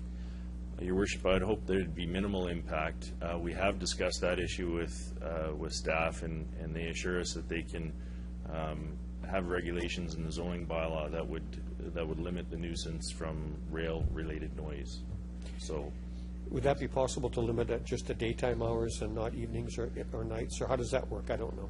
Well, Your Worship, typically industrial users do keep different hours than retail, so I can't in good faith say that we could limit that to daytime use, because I could see rail cars being loaded and unloaded during the night. But again, if there's any nuisance issues, I believe the city bylaws have some teeth in them to take action against that. Good, thanks for that. Thank you, Councillor Donald. Councillor Flagel. Thank you, and thanks for your presentation. Have you talked to the administration at all about the upgrades maybe possibly needed to Fleet and 46 Highway? We've had a lot of discussions about serviceability and about the upgrades to Fleet Street. We will be phasing those improvements in as we go, but my understanding is that Fleet Street would be 4-laned. Prince of Wales would eventually get paved, and I'm not sure that we had any specific requirements along the highway to the north, other than future intersection issues. Thanks. And through you, one other thing about the way the market conditions are going, and so have you projected this first 200 acres, if everything was to stay in the market as it is today, how long would it take you to build that out, and how long would it take you to build to 650? I know you said you're retiring, but I may be older than you think I am. Your Worship, we haven't got really good forecasting. What we're committing to with the first 75 acres out of that 200, we would service all that at once, and hopefully that'll be serviced by by next fall, let's say. If that is received well in the market, we'll continue with that program every year and gauge how much we bring on every year. For our initial phase of the 200 acres, we had talked to administration about being anywhere from a 5 to 10 year build out, really depending on the market. I hope it's 5 if the market conditions continue, and at that point we would kind of take our next about 200 acre chunk and bring that forward for phase 2 of the concept plan. right. And if I could, one more thing through you is that if this was to all go through, would you be ready to sell lots like next spring or this fall, or? Our intent, Your Worship, is to get our first stage of subdivision approved this fall through administration, and to commence our servicing work. So I think we could be writing contracts as early as next spring. Perfect. Melcor does have a real estate investment trust side. We do build income producing properties, so we may be a tenant in there as well, or a building owner that we may lease out. So we haven't determined that mix yet, but I'd be surprised if we weren't part of that development. Okay, good. Thank you. Thank you, Councillor Flagel. Other questions of the delegation? There are none. Thank you very much. You can return to the gallery, and we'll now consider Report 84, which is on the first phase of the Fleet Street Business Park. Councillor O'Donnell. Thanks. I will bring forward 1488. It is the Fleet Street Business Park and Phase 1 concept plan. If I could have a second, I'll speak to it. Seconder, please. Councillor Flagel. Thank you.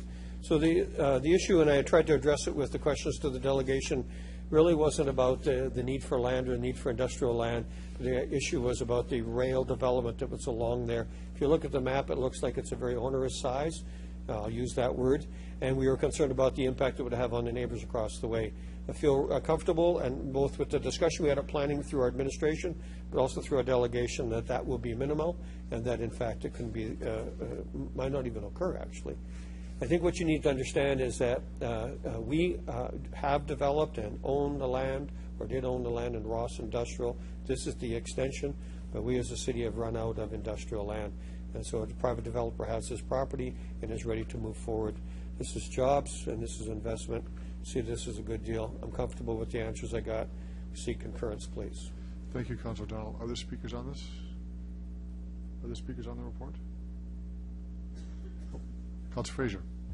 Thank you, through Mr. Mayor. Yeah, certainly, as Councillor O'Donnell mentioned, there is a need for industrial land in the city right now. My only concern is around the service agreement fees. We've just had a fairly thorough conversation about service agreement fees in residential areas. Page 7 of the report mentions that were this to go ahead, we would collect about $1.3 million this year in service agreement fees. Of course, service agreement fees are the fees that the city collects to help offset the infrastructure needs of a new development. It also mentions that the real cost of this Phase 1 development would be $28.1 million. Given the 2004 service agreement fee rates, we'll only collect $15 to $16 million under the 2015 service agreement rates, will collect $18 to $20 million. So I'm just curious, is approving this sort of consistent with the conversation we're having around service agreement fees for residential land? Mr. Carlston. Your Worship, it is consistent, but the comprehensive review which will be undertaken over the next approximately year will include looking at industrial land development. And one of the reasons that we're undertaking just the Phase 1 approval as part of the concept plan is because that is the more readily serviceable area.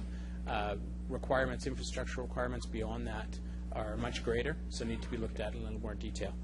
Though, as I read it, I mean, if this gets approved tonight, what we'll be charging for Phase 1 is the 2004 rate. Is that right? Collecting between $15 and $16 million. Mr. Carlston. Yes, that is correct, Your Worship. And just further elucidation on that, I might ask Ms. Lugner to provide some comment. Ms. Lugner, please. Yes, through you, Mr. Chair. When we completed the interim phasing and financing plan, we did not consider industrial development at that time.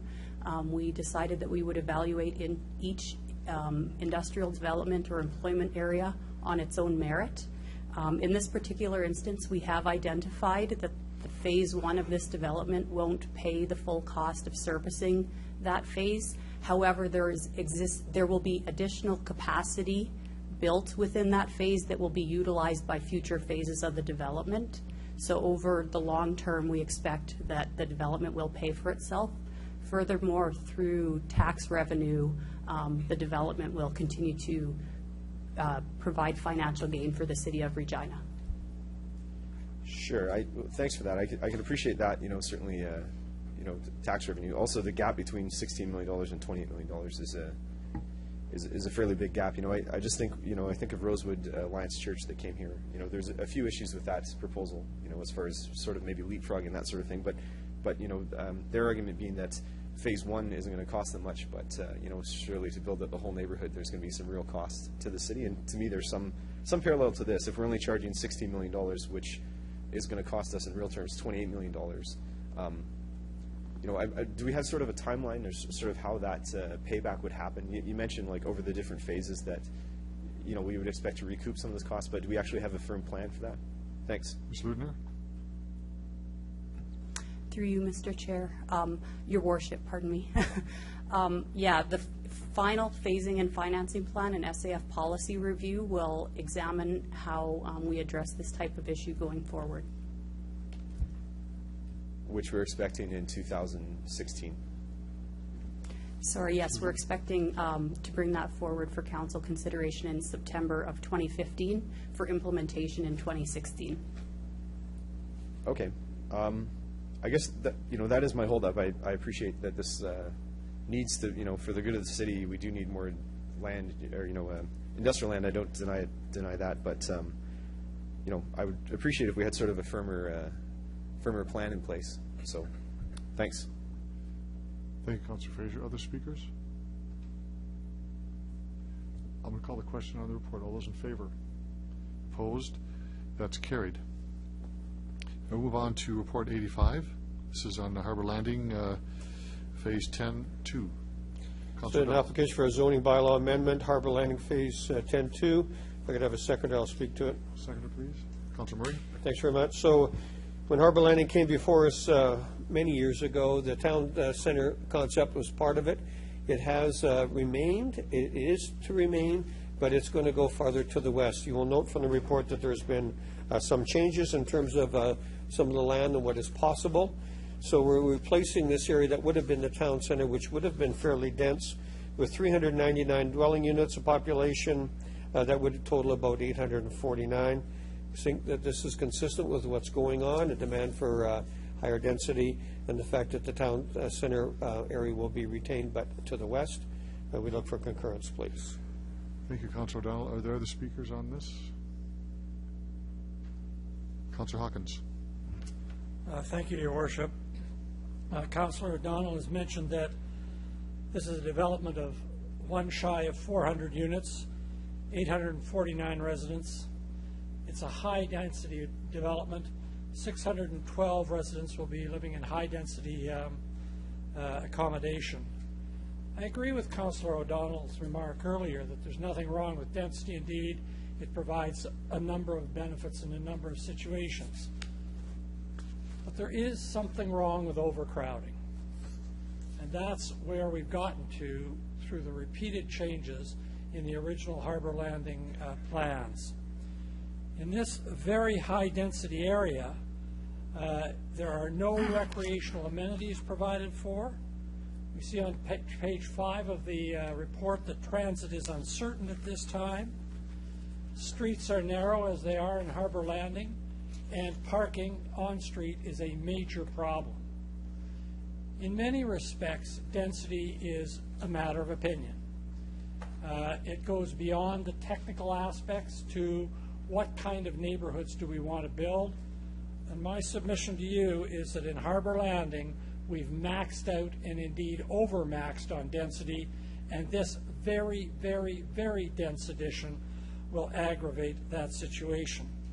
That's my first comment and my first reason why I'll oppose this. I have a second comment, and it relates again to the issue of waiver, which I raised earlier in this meeting. Here again, the city is coming to us and saying that they acknowledge that according to the bylaw, authority to waive the signposting requirement rests exclusively with City Council, although occurring after the fact, a recommendation has been provided for Council to waive those requirements. I have a fundamental objection to this, and my fundamental objection is that it doesn't respect the jurisdiction of Council. Why do we have this requirement? We have it for two reasons. One is the people who are obliged to give notice shouldn't be the people to waive their own obligation. And that's what happens every time this request is made. As the administration has pointed out, this is now routine, it's a mistake, and it should stop. The second reason why I oppose to this kind of routine waiver is that this applies in areas which are remote. It applies in theory because there's nobody there to object, it's remote. That's why it should be Council who waives that requirement, because at least in those circumstances where there isn't a populated area, Council is there, and the councillor in particular in the area question will address his or her mind to the situation and ask the questions that needed to be asked when this kind of development is proposed. So for those two reasons, but especially for the density reason, I will oppose this motion, and with respect to waiver, I'd ask the administration to think very carefully about bringing this forward routinely. If it comes forward routinely, I, for one, will be opposing it routinely. Thank you. Thank you for that, Councillor Hawkins. You know that there is a report coming to Executive Committee in October on the public notice bylaw? Yes, Your Worship, I am aware of that, and that's why I'm especially surprised to see the request for waiver ahead of that report. Okay. Other speakers on this? I have one question for clarification, and this relates to the town center concept. I understand that we're moving this, it's being delayed and moving further west. I can't find the reference in my report here, but it does speak of that the OCP has changed that. I don't recall a discussion where we were that detailed on our official community plan that would have given consideration to the change of the concept of a town center. Mr. Carlson, can you comment on that just for clarification? Yes, Your Worship. I think it was more a case of looking at the broader secondary plan and the location of the town center. So now we're undertaking or looking at the secondary plan of West Harbour Landing and building the town center more appropriately into that. I read that to mean that maybe that we eliminated that as part of the review, and that's not the case at all. Thank you. You're correct. Thank you, Mr. Carlston. Other speakers on Report 85? I'll call the question. All those in favor? Opposed? That's carried. Move to our next report. Report 87, I believe. Greens on Gardner. Councillor O'Donnell. Thank you. So this is an application for a zoning bylaw amendment, Greens on Gardner Phase 6. If I could have a seconder, please. Seconder. Okay, Councillor Flagel. Thanks. You will note from the recommendations that it's to rezone urban holding to R2, rezone urban holding to R5, rezone urban holding to R6, and rezone urban holding to DCD 12. In other words, The developer has come forward and said that the request for homes of a particular style and increased density, I'll use that word again, is the request, and that's why they're looking at changing this concept plan. And again, we looked at this as being okay and look for concurrence, please. Thank you, Councilor O'Donnell. Are there speakers to the report? Call the question. All those in favor? Opposed? That's carried. Next report, 89, which is a right-of-way in Upland Drive. Councilor O'Donnell. That's correct. This is a closure for a right-of-way portion of 12th Avenue North, right-of-way 496 Upland Drive. If I could have a seconder, I'll speak to this. Seconder, please. I would first like you to note that this report came to Planning Commission, and because of comments made by Councilor Flagel, we pushed it back. So this site is for a communications tower, a cell phone tower. And we looked at this site from whether it could be moved and whether or not any lots could be placed in this area. When it came back to the administration, it was felt that it could not be moved and that there was no gain in terms of lots for residents around here. So we were satisfied that this is a location, and I'll look for concurrence on this. Thank you, Councilor O'Donnell. Councilor Flagel. Thanks. Just on this, what I did find out from the representative of SaskTel and through our real estate division is that they're saying that they couldn't move it. Now, here's where my problem lies. They said they couldn't move this potentially new cell tower because if it falls, it will fall onto a provincial roadway. Provincial. But if it falls north, it falls onto 12th Avenue. Same with the ones on Rochdale. If they fall onto a city street. That was the explanation I got. So I'm not sure if real estate has anything more to add to that. I don't think, we have to live with what the provincial, because they don't even have to come here. They can just go build them and do whatever they want. We know that. But I find it kind of odd that they only protect their roadways and not the city roadways if this 133-meter tower was to fall in a windstorm, which they said his likelihood is like 1 to 1 million type of thing. But we have these across the city. They are enhancing our services. They are doing everything that's right for them. There are no health issues, from what I've been told by SaskTel, which I had a couple of questions about. They're not reacting to pacemakers or any of that kind of stuff throughout the neighborhood. Supposedly, that's what SaskTel is telling us. So I have to go with that, and they have to follow strict guidelines as well in terms of their health and safety throughout the federal government regulations as well. So anyway, I'll approve it. Thanks. Thank you, Councilor Flagel. Other speakers on this? Before you close debate, Councilor O'Donnell, just the report speaks to the fact it can't be moved because it would affect coverage as well. Is that the, I interpret that as sort of the essence of why the province felt it could not be moved, because the coverage would be less if it was moved somewhere else. Your Worship, that was our understanding as well. Thank you for that. Councilor O'Donnell, to close debate, or anybody else speaking on this? Councilor O'Donnell. I just add this, that federally, municipalities nationally have looked to this notion of where cell phone towers are. Up until very recently, cell phone companies could just simply plot them wherever they wanted. There was no requirement to actually even ask. The fact that we're actually having a bit of a debate is a change, but ultimately the cell phone companies have the right federally through legislation to actually plant them where they want. Thank you, Councilor O'Donnell. No speakers. Are you finished? Can I just make another comment? When I downloaded, which I did, I think you did as well, 86 did not come through. So there is the vocational school thing is still alive and well. Sorry, I lost it. I think we had, what report? The order's changed. Well, I'm going by the report that we had. 86, vocational school? Okay, we'll do that after this one then. Okay.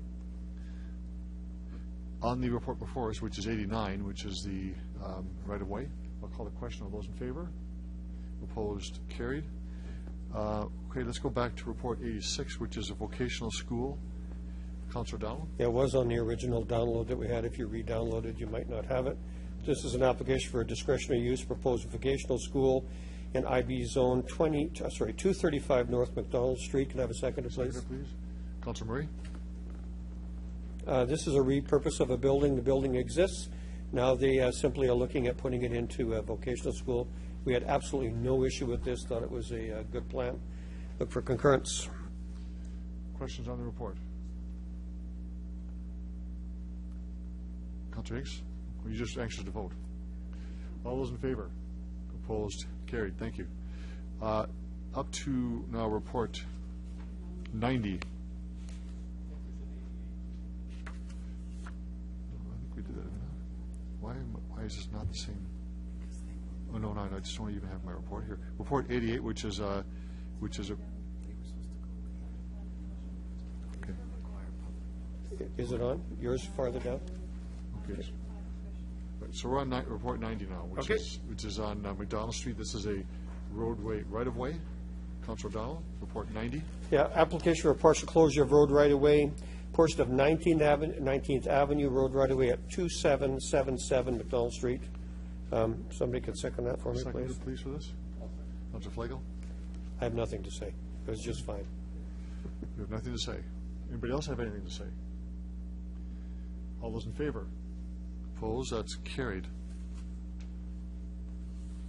Okay, now we report 91, which is an application for municipal heritage property at 2398 Scar Street. Councilor O'Donnell. The Patton residence or the Nickel Place has put in an application that they would like to have a municipal heritage designation.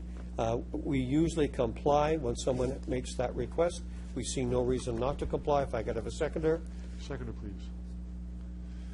Councilor Hawkins. And on that notion, then we would seek concurrence, please. Comments or questions on the report? Councilor Fraser. Thank you, through Mr. Mayor. Just wondering if someone can, from administration, can explain what heritage status actually means for this building. What's in it for the owner to apply for this? Thanks. Mr. Carlston. Your Worship, I think I asked Mr. Searle to explain heritage designation and its meaning for us, please. Mr. Searle. Your Worship, that would mean that the building would receive protection under the Heritage Property Act. There'd be a bylaw formally designated that would outline the heritage redeeming qualities of the building, and if any applications came forward to alter it, that those would be reviewed by the administration to ensure consistency with the heritage bylaw. Great, thanks. Other questions on the report? All those in favor? Opposed? Carried. We now have a city manager's report. Report CM 14-8. Thank you. I'll move CM 14-8. You have a seconder, please. Councilor Dowell. Which is the replacement of bylaws 2014-46 and 2014-47, and report 14-65, replacement for 2067 Retallick Street. So I'll move the recommendations. Basically, this is before us because it was approved on June 23rd at the council meeting, and it had an incorrect legal description of the subject property. It's all very clear what this is. We have a mover and a seconder. Comments or questions? All those in favor? Opposed? Carried. We have 13 bylaws. Unlucky number. Councilor Bryce. Thank you. I moved, second by Councilor Murray, that bylaws number 2014, 53, 54, 55, 56, 57, 58, 59, 60, and 61 be read a first time. We have a few more. Pardon me? I'm doing the first 9 already. Okay. Mr. Clerk. Thank you, Your Worship. As Councillor Bryce indicated, we have a total of 13 bylaws which we are reviewing tonight, and they have required public notice as per specific legislation. Just for the benefit of the gallery and for those watching at home, this step is going to be a bit repetitive for you, but this is a legal requirement to provide the necessary authority to implement the bylaws. So the following 9 bylaws are being considered as part of the requirements under the Planning and Development Act, and they are 2014-53, respecting the proposed zoning required to accommodate the next sequencing phase of development in Greens on Gardner, 214-54, respecting the proposed zoning to accommodate a group of 62 three-bedroom townhouse dwellings, 214-55, respecting the proposed zoning required to accommodate a 4-story mixed-use building consisting of 13 residential units and more than 5 commercial retail units, as well as correcting an error in the legal description. 21456, respecting the proposed amendment to the official community plan bylaw to accommodate the development of this mixed-use building referenced earlier. 21457, respecting the proposed zoning amendments in the Greens on Gardner subdivision. 21458, respecting the proposed zoning to allow for subdivision and eventual development of the next sequential stage of the Harbor Landing neighborhood. 21459, respecting the proposed zoning required to accommodate a townhouse building consisting of 6 units. 21460, respecting the proposed amendment to the official community plan bylaw to accommodate the development of the 6-unit townhouse referenced in the previous bylaw. And 21461, respecting the proposed amendment to the official community plan bylaw to provide for the new secondary plan related to a proposed new industrial park and to provide a policy framework for guiding land use, zoning, subdivision, and servicing. If there is anyone in the gallery this evening who wishes to address council. Just on a point of order, point of clarification, which was the bylaw number for the Harbor Landing? It was 2014-58. Thank you. Again, Your Worship, if there's anyone in the gallery present who wishes to address council on any one of the bylaws that I just cited, I would ask that they indicate their interest in doing so at this time and come forward as directed. Point of order? Or, sorry. May I ask that 214-61 be read separately? Thanks. Okay. Your Worship, I'd make the same request with respect to 58. Okay. So there was no speakers on any from the gallery on any of the bylaws. We'll proceed to vote on the first reading. You've introduced it. So I will make those motions, seconded by Councillor Murray, removing 58 and 61 then. That's correct. Okay, the voting on that, on first reading. All those in favor? Opposed? That's carried. Councillor Bryce. Thank you. I move, seconded by Councillor Hinks, that the following bylaws be read a second time. Bylaws 2014-53, 54, 55, 56, 57, 59, and 60. Any comments on those from anyone? All those in favor? Opposed? That's carried. I move, seconded by Councillor Burnett, that Council hereby consents to the following bylaws going to third reading at this meeting. Bylaws 2014-53, 54, 55, 56, 57, 59, and 60. All those in favor? Opposed? That's carried unanimously.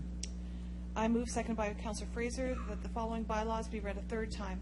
2014-53, 54, 55, 56, 57, 59, and 60. All those in favor? Opposed? That's carried. Councillor Bryce on 58 and 61. Thank you. I move, seconded by Councillor Murray, that bylaw 2014-58 be read a first time. All those in favor? Opposed? That's carried. I move, seconded by Councillor Hinks, that bylaw 2014-58 be read a second time. Comments on second reading.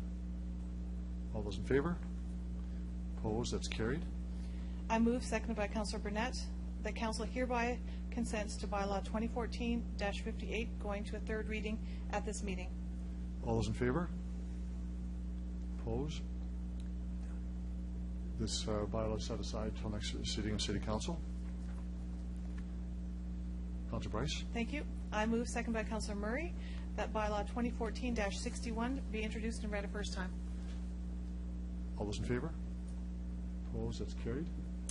I move, seconded by Councillor Hinks, that bylaw 2014-61 be read a second time. Any questions on the bylaw?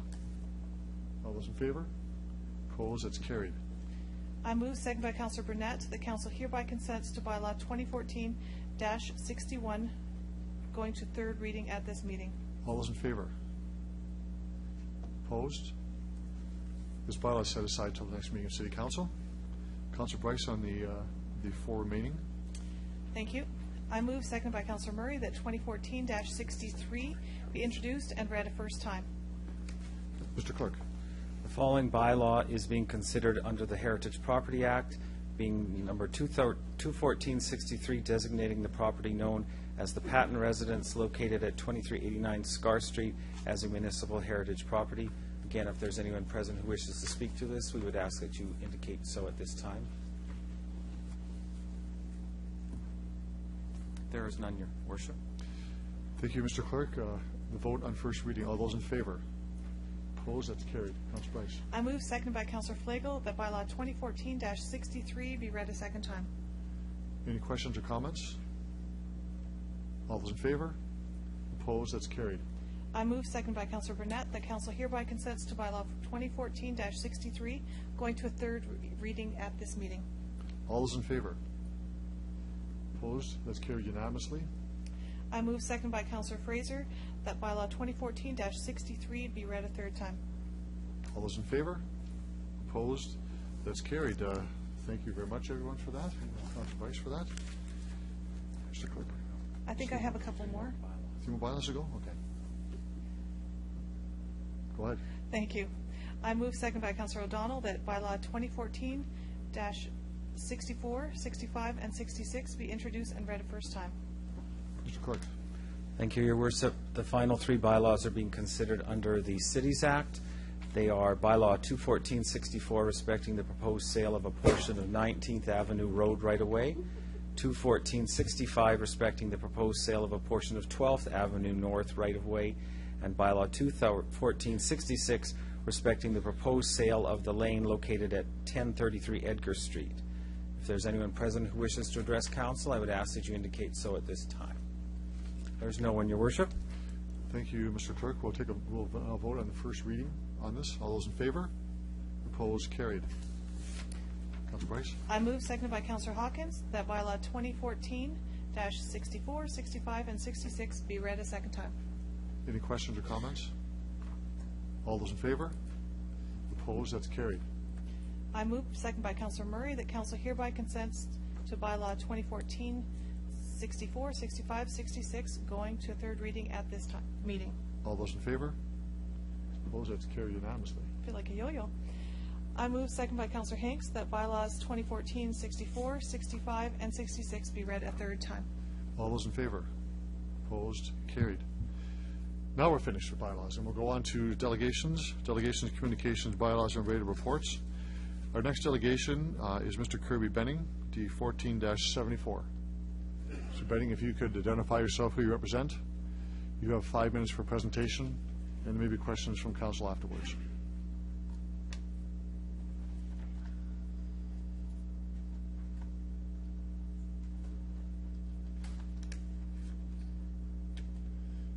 Should be the middle button. There we go. You got it. There we go. Thank you, Your Worship.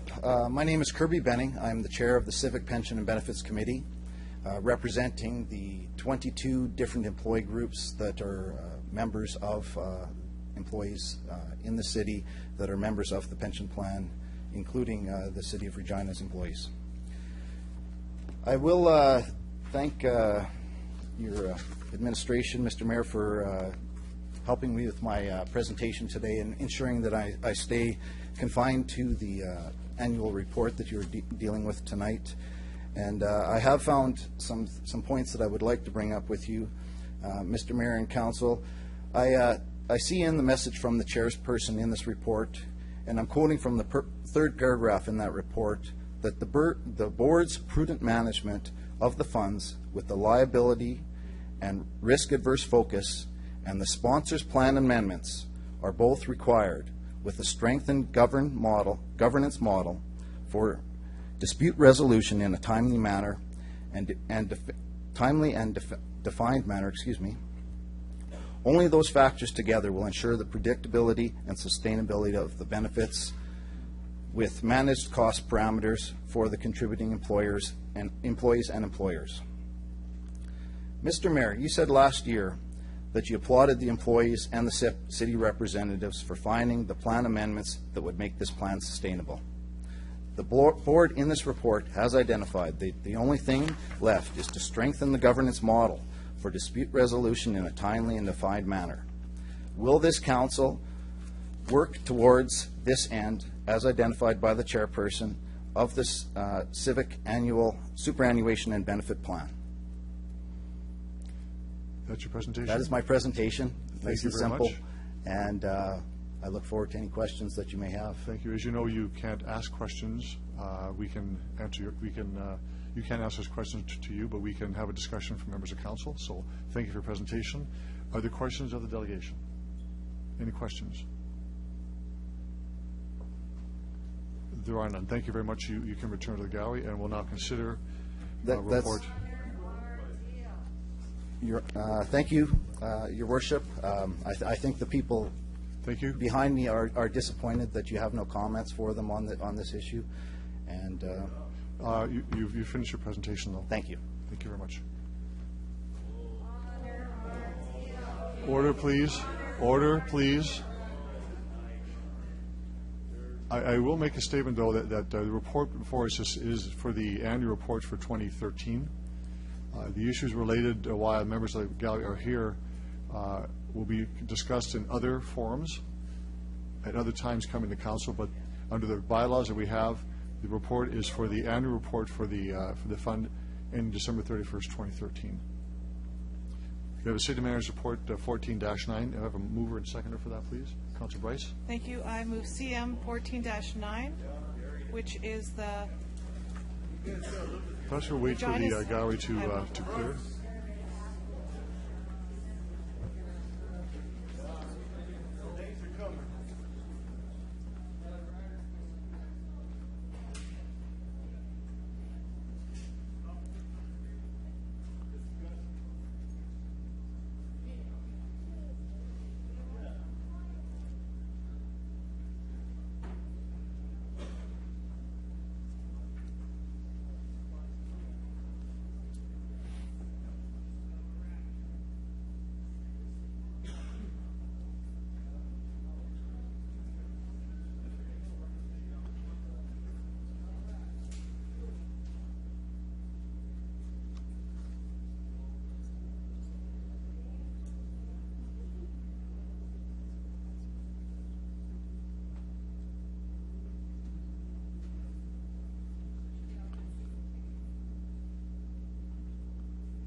Councilor Bryce, you have the floor.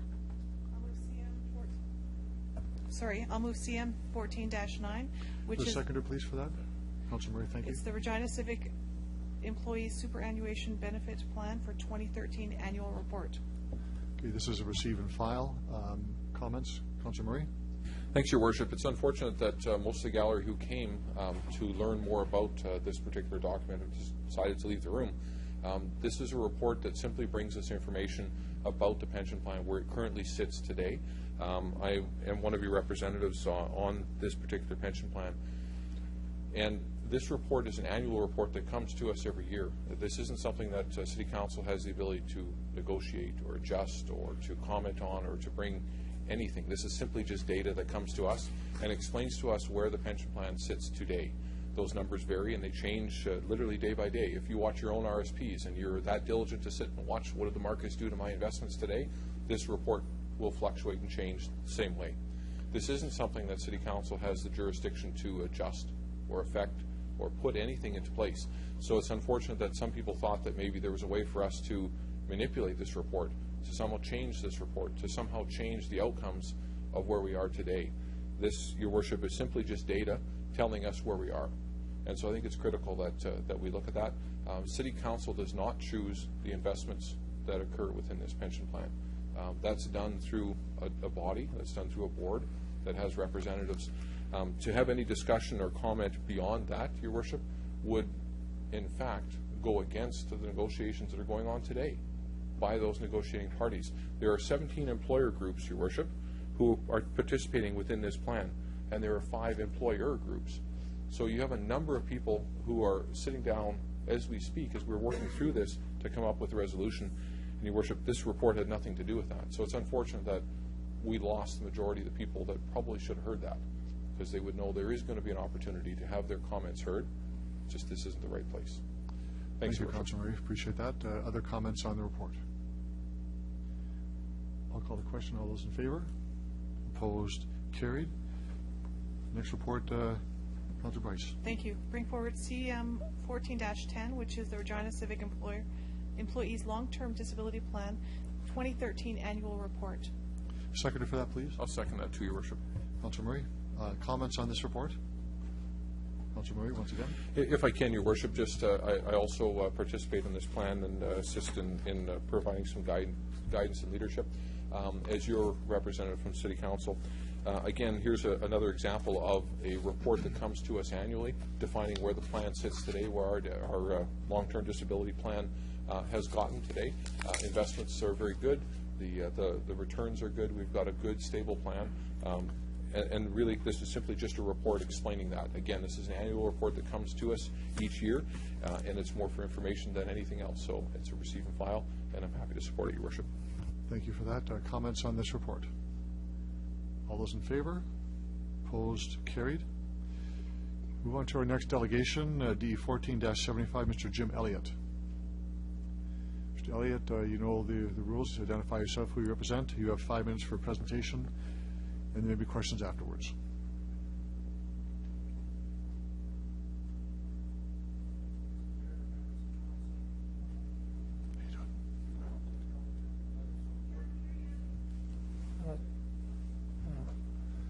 Thank you. My name is Jim Elliott. I'm here representing the Regina chapter of the Council of Canadians.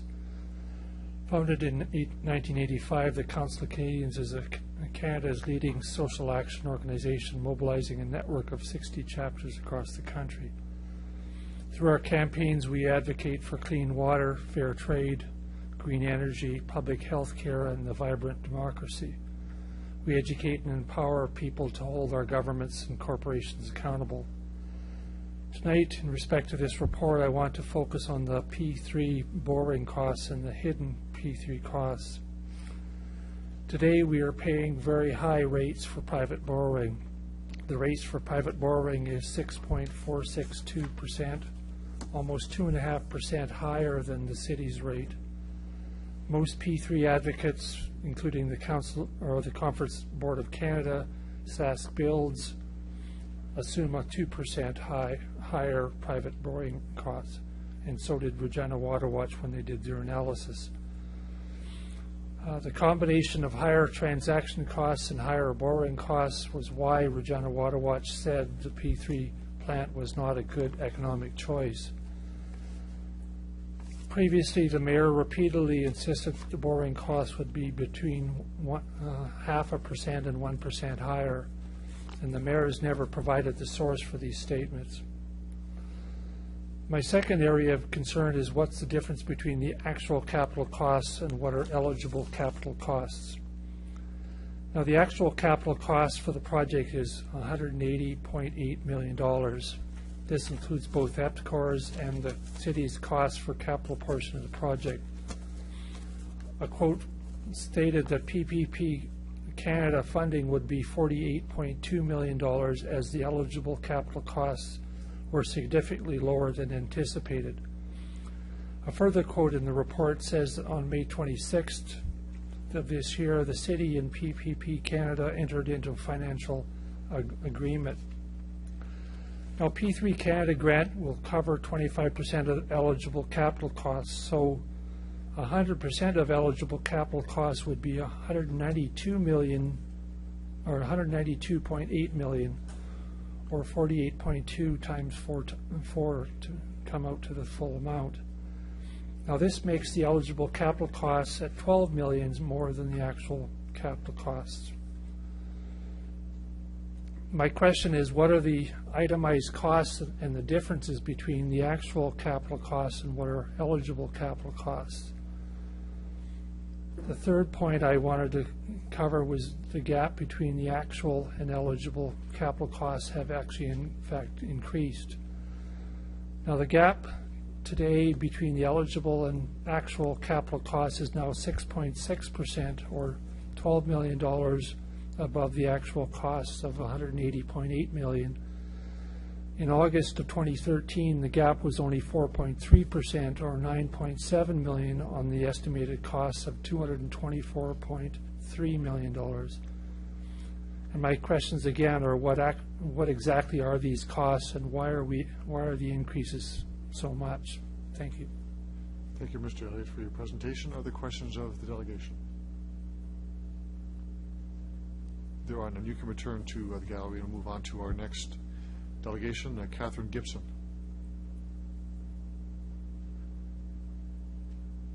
Ms. Gibson, if you could identify yourself, who you represent. You as well have 5 minutes for your presentation, and there may be questions afterwards.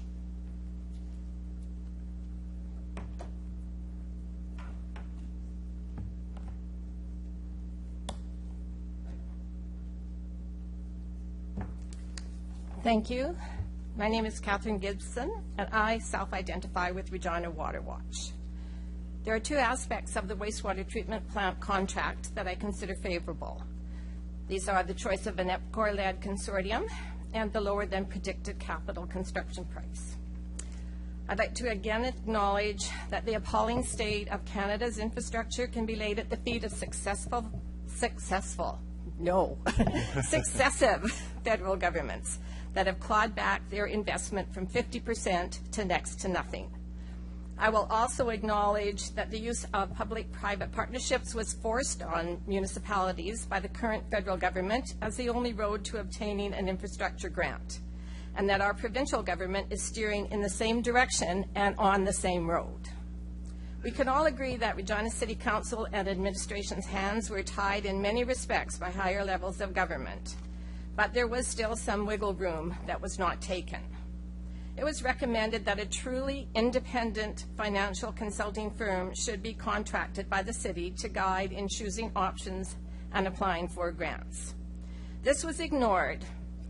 The firm that was chosen was a founding member of the Canadian Council of Public-Private Partnerships and had written the PPP Canada document. Perhaps an independent firm would not have taken the cost up to $224 million, but rather would have been much closer to the $153 million as stated in the 2012 water and sewer budget. Basic infrastructure maintenance has been willfully ignored for many years. The staff and the know-how should have been in place. What seems to be lacking was the fiscal discipline to ensure that regular maintenance was a priority.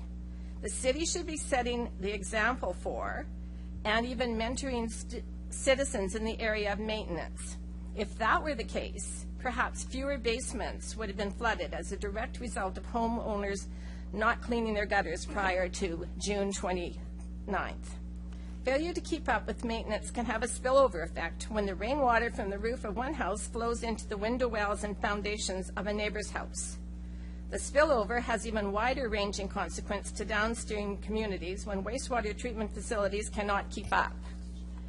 Clogged catch basins citywide contributed to flooding of low-lying areas. The adverse effects increase as bin after bin of soggy carpet and wet drywall are carted off to an already overburdened landfill site. Increased household insurance premiums are something that we will all have to look forward to, regardless of having a claim or not. Citizens are paying the price for the lack of a proper city-run maintenance program, a program which would be far less expensive than paying an inflated amount over a 30-year contract to a private company. Let's add this up. We'll be paying cleanup costs, many of which could have been prevented. We are paying increased water, sewer, recycling fees. There's the stadium levy, increased insurance premiums, and maybe even a contribution to improve the status of the city pension plan. This is a formula to ensure that the poor indeed will get poorer. Another area that bothers me is the amount of the grant for our city compared to the amount of infrastructure grant available. 2013, the P3 fund was renewed at $1.25 billion divided by 5 years. In August 16th, Jim Flaherty stated, "I was proud to approve an investment of $58.5 million in federal support. This is more than 1/5 of the grant money allowed for all of Canada. Even at the reduced amount of $48 million, it is barely You have 1 under. minute left on your time. Sorry? You have 1 minute left on your Okay. time. I'm just about finished. Okay, so there's not a lot of money to go around. And the grant is not in cash in the bank until the capital build is completed. And that, in our case, that'll be 2017 and after the next federal election. We might be wise to live by the old adage of not counting our chickens until they've hatched. I'd like to be assured that the city will own all the data related to the operations of the wastewater treatment plant, and that baseline levels upstream and down are being collected now for comparison. 30 years is a long time. I want to know how new technology will be incorporated. I want to be ensured that profits obtained through resource recovery from wastewater will be used to reduce monthly bills. Above all, I want the Regina plant to be a state-of-the-art facility that is built with the future in mind. Did I make it? Thank you very much. You got it right on. Thank you very much. Appreciate that. Any questions of the delegation? Councillor Fraser. Thank you, through Mr. Mayor. Thanks a lot for your presentation. Lots of good points in there. I've drug out a couple of questions from Mr. Elliott's presentation. Just wondering if you have any specific a question or two that you'd like to have asked of administration. I don't think so. Okay. I'll find something in there. Thank you so much. Yeah. Thank you, Councillor Fraser. No other questions? Thank you very much. You can return to the gallery. Our next speaker is Jim Holmes.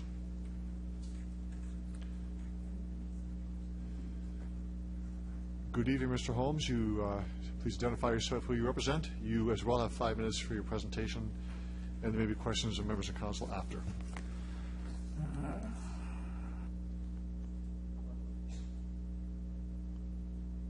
It's on.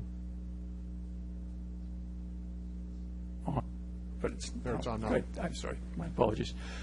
My name is Jim Holmes, and I'm representing myself. I was active in the Water Watch campaign in 2013. I want to speak tonight about the cost of the wastewater treatment plant P3 project. First thing is, this project is not under budget. The city claimed it was saving $43.5 million since construction costs are lower than the estimate of $224 million. But the $224 million figure was a gross exaggeration. In June of 2012, the city estimated the construction costs at only $153 million, plus or minus 20%. Minus sounds odd, but construction costs were falling because of the recession. In January 2013, the city took the top end of that figure, the plus 20%, and added another 15%. And then Deloitte, about a couple of weeks later, took this top end figure and added another 15%. And that's how they arrived at the figure of $224 million. So the estimated cost of construction of this plant jumped by about 47% in 7 months. It's worth noting that businesses are not allowed to inflate the price of something and then claim that consumers are getting a bargain when it comes in at the original price. Just saw this last report from the city on June 23rd, or July 23rd, so it wasn't much time, but I did some figures in here. It's a borrowing bylaw, and then there's the contract report, and they use somewhat different figures. In the borrowing bylaw, it said the city's borrowing $30 million, and plus another $49 million, for a total of $79 million. But in the contract award, the city's amounts are $27 million and $26 million, considerably less. One of the questions I'm wondering, is that $49 million that's being borrowed, is that to cover the construction costs until the money is received the P3 Canada grant, because they're close? And if that's true, then why is the difference in that amount? The other question is that there was some talk at one point that some of this money is going to come out of the reserves, but you'll notice there's no reference to the reserves in the contract award. So what are all the numbers that go into this calculation? The other important question is, how much money is EPCOR contributing to this project? Figures were used between 10 and 20% would typically come from the P3 partner as equity, not as borrowed capital. And there's no indication of any EPCOR equity in any of these numbers. And the final one is, what is the city's borrowing rate on the wastewater treatment plant? It was anywhere from 3.8. I think 3.818 was the figure Deloitte used. 3.99 is the cost for the stadium. What's our cost of borrowing on this project? Next question is, we're paying sooner for this. There's a $30 million interim payment due on or after January 1st, 2016. But the Deloitte report specifically suggested the city not have any kind of interim payments.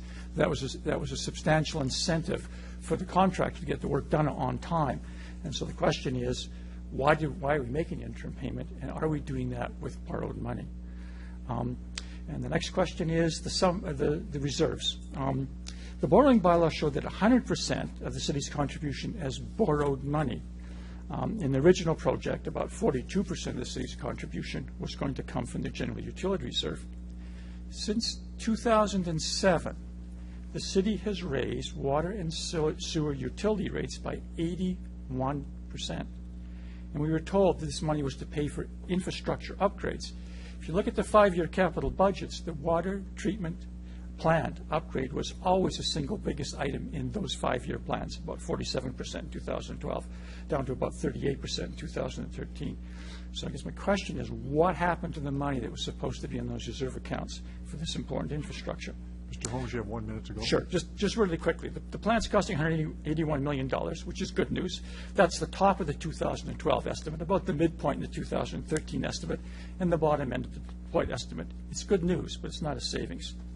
Why the discrepancies in numbers between the borrowing bylaw and the contract report? Why is the city making an interim payment of $30 million? And what happened to the reserves? Again, we put a lot of money into that. What happened to it? Thank you, Mr. Holmes, for your presentation. Are there questions of the delegation? Councillor Fraser. Thank you, Mr. Mayor. Thanks, Mr. Holmes, for your presentation. Lots of good questions there. If you could narrow it down to a few of these last three, is that what you'd like to have answered? There's a whole lot. I think the comment on the $181 million, that's just the city's estimates. I think we know what that is. The project's basically on budget, so that's the first question. I think the key questions in here are, how much money are we borrowing for this? How much money is EPCOR actually putting in as equity? Because there's no mention of that in any of these documents. Why the discrepancy between the two reports?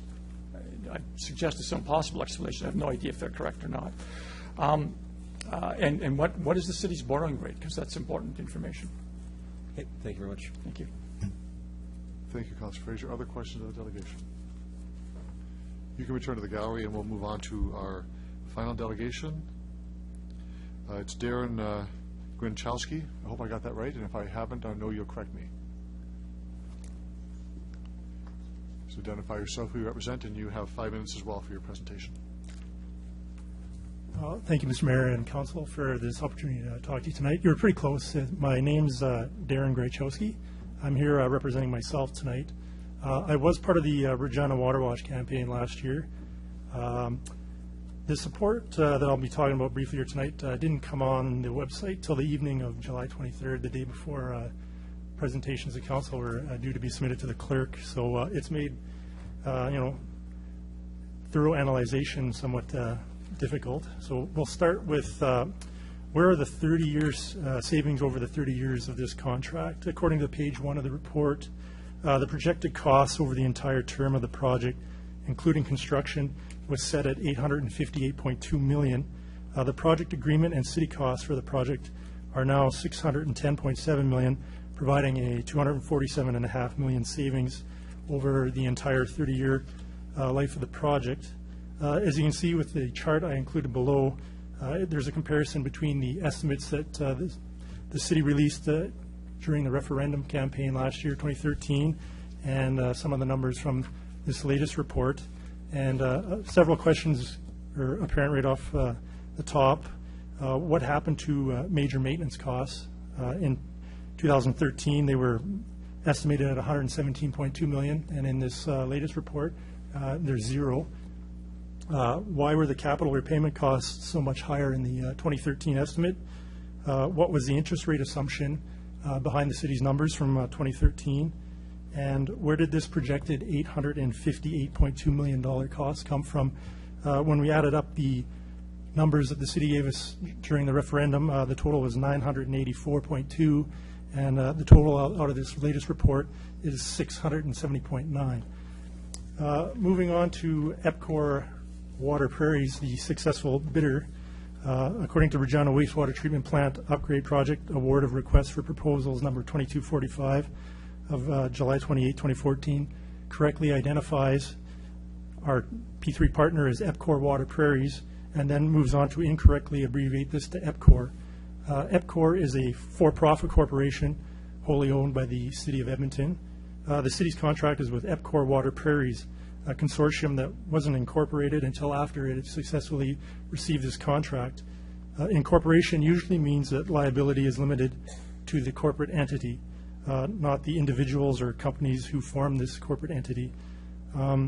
Is EPCOR or the City of Edmonton liable for the obligations of this consortium? Or if EPCOR Water Prairies finds the contract unfavorable, can it walk away as Bombardier did in from the consortium with the London subway project? Is liability limited to this consortium? Can the partners of this consortium be held liable?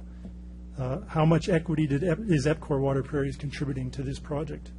Finally, on the competitive bids process, EPCOR Prairie Water was the low bid, obviously. How close were the other two bids to theirs? What were the unsuccessful? What were the unsuccessful bidders paid during the bid process? 3 possible consortiums were asked for proposals. How many firms responded to the earlier requests for qualifications, and who were they? Thank you.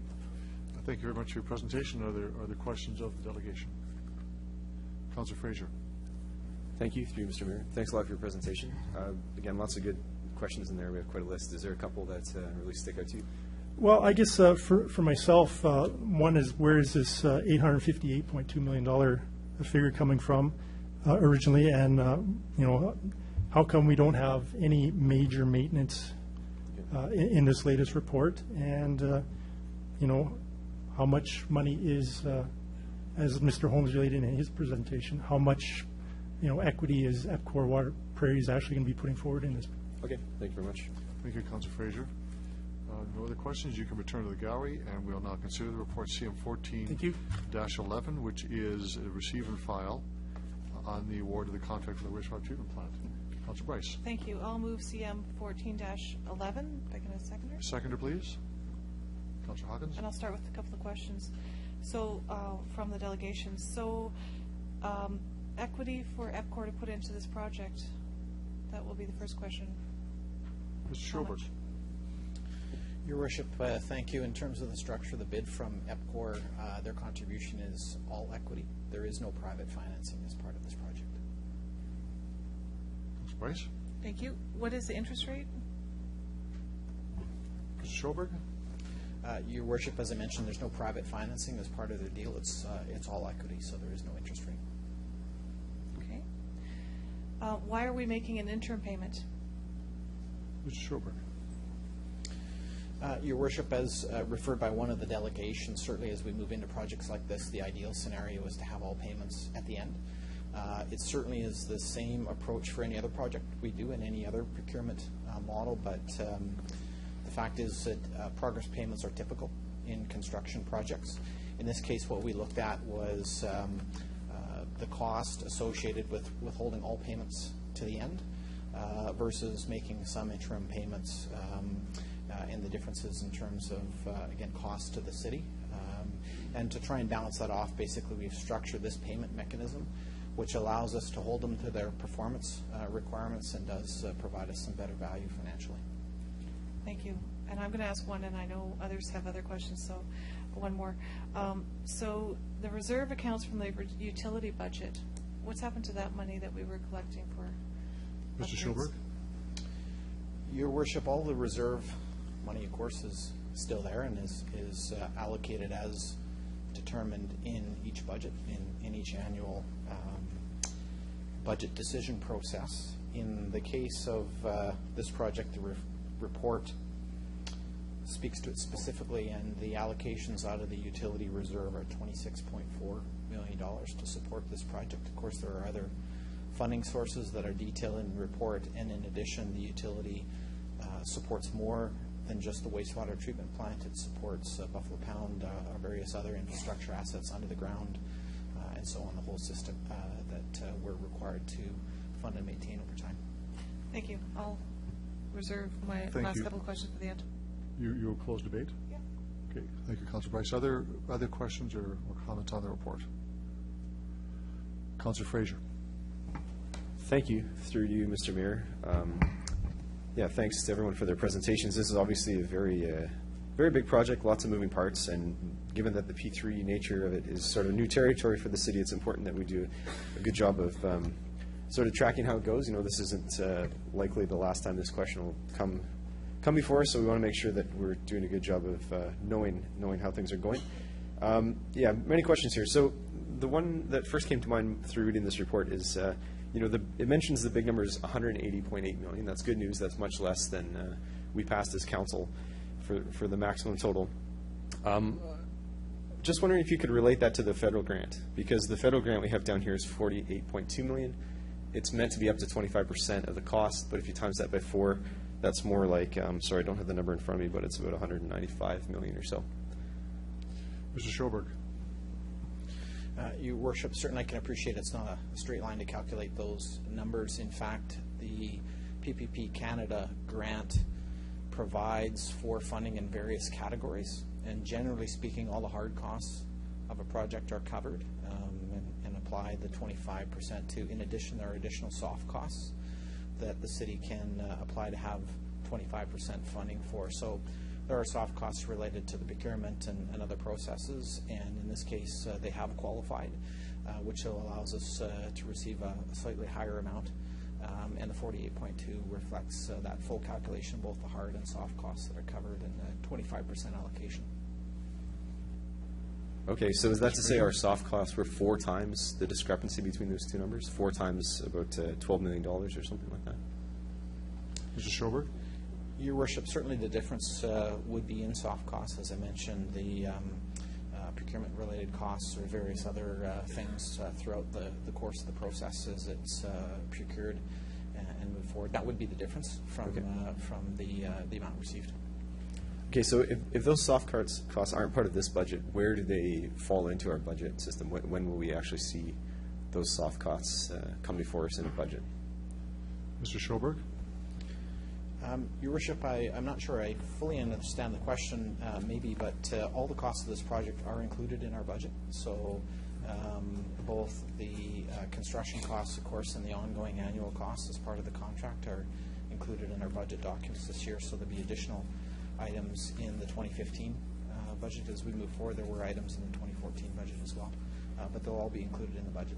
Okay, although, again, the grant suggests that there's a discrepancy of about $12 million, you know, that representing 25% of the discrepancy. So somewhere we will have to account for those soft costs. If not in this budget before us, do we see it at year end, or where do we see those costs? Your Worship, the differences don't represent additional costs to the project. They are costs that were always anticipated as part of the project. But of course, the various categorizations that P3 Canada has, we're allowed to apply for some costs to receive funding.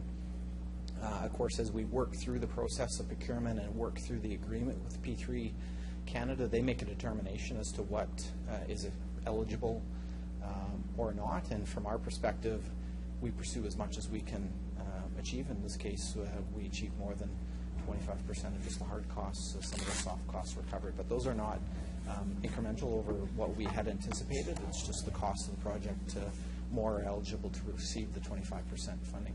Okay, but surely all of those must be related. I mean, the federal government's not spending 25%, you know, subsidizing 25% of some general overhead or something. Would that be it, or I mean, surely they're somehow linked to the actual project cost.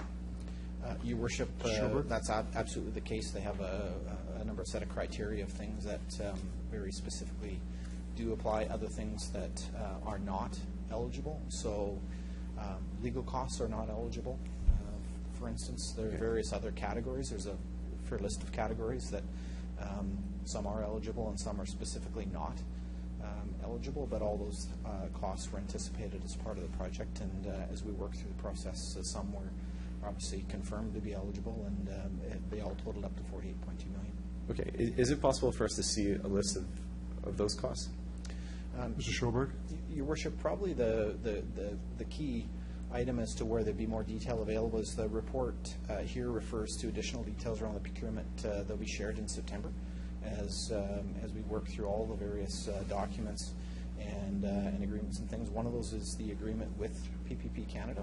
Okay. And we anticipate releasing that with all the other procurement documents at that time as well. So there's some more detail if there's some interest to dig down into the various and that's September of this fall? Right now we're anticipating September 2014 is when it will come to Council as additional information reports. Okay, and that'll be a public document? Your Worship, definitely will be public. Okay, it'll be great. on the floor of Council. Okay, thanks for that. Also, we have to do another value for money assessment. Is that true? Now that the project has been sort of approved and is in motion, we have to do that again? Your Worship, that is true. We do an evaluation of the final results of the value for money. Of course, prior to the project, all we had was an estimate. And again, in September, that's our expectation is the final results of the value for money, along with all the procurement documentation that we can release, will be made available to Council in a public meeting. Okay, thank you very much. Just a couple more questions. Thanks for your time is winding up. Okay, okay, sure thing. 5 minutes. Two questions here. One of the presenters mentioned that in one of our budgets we have a major maintenance line item that doesn't exist in another budget. Can you explain how that was absorbed in the other budget? Thanks. Mr. Schobert? Your Worship, I sure can. And what we had done in the report was attempted to provide some additional detail, but understand how it may be hard to compare against previous. So let me give you a couple additional pieces of information that compare very directly and highlight where the variances in the final bid came in. So to total up to $858.2 million, there's three major items. The capital cost was $224.3. The operations and maintenance component, and in this case we've combined operations and maintenance as well as what was previously called major maintenance. Okay. Those total up to $495.2 million. And the financing cost and risk transfer component is $138.7 million. If you total those items up, you come to $858.2. In the direct comparison in the final bid, the capital cost is $180.8 for savings of $43.5 million. The operations and maintenance, including major maintenance, is $324.4 million for a savings of $170.8 million. And the financing cost and risk transfer is $105.5 million, which is a savings of $33.2 million, and those additional items total up to the $610.7 that's referred to in the report. Thank you very much. If I can just you've gone well over your time. One more question. One question. You've got almost 10 minutes. Okay, yeah, sure thing. So surely key to this is the risk transfer thing. Under normal procurement, one of the issues is when we partner with private contractors, it's hard to avoid the risk of cost overruns and that sort of thing. So it mentions in the report that EPCOR is going to provide $78.7 million of equity. Is that true? Mr. Schobert? Your Worship, that's true. And is there any added interest costs? I mean, I understand. Last question. This is your last question. We don't always include interest rates in a report like this, but is there any higher interest rate than we would expect to pay if we were just borrowing the money directly through our regular channels as we did with the stadium? Your Worship, in this case, there is no private financing, so there is no interest costs that are allocated to the city as a result of the EPCOR bid. Okay. Thank you, Councillor Fraser. Councillor Burnett.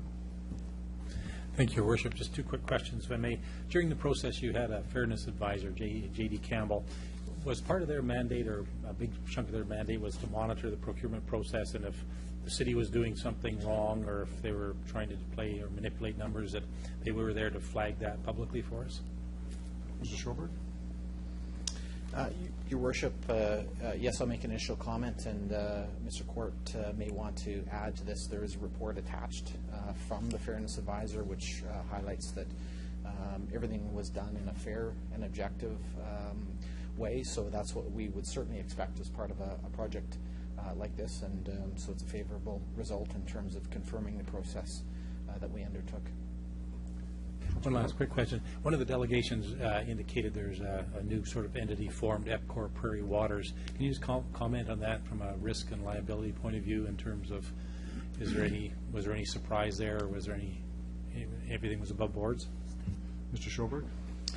Your Worship, certainly everything above board from the perspective this was simply a structuring on their part that they chose to undertake. The issue for us is the ability to hold them to their contract, and as part of the project agreement, there's a parent company guarantee provided as well above the consortium, so we have confirmation that we can hold them to their performance requirements.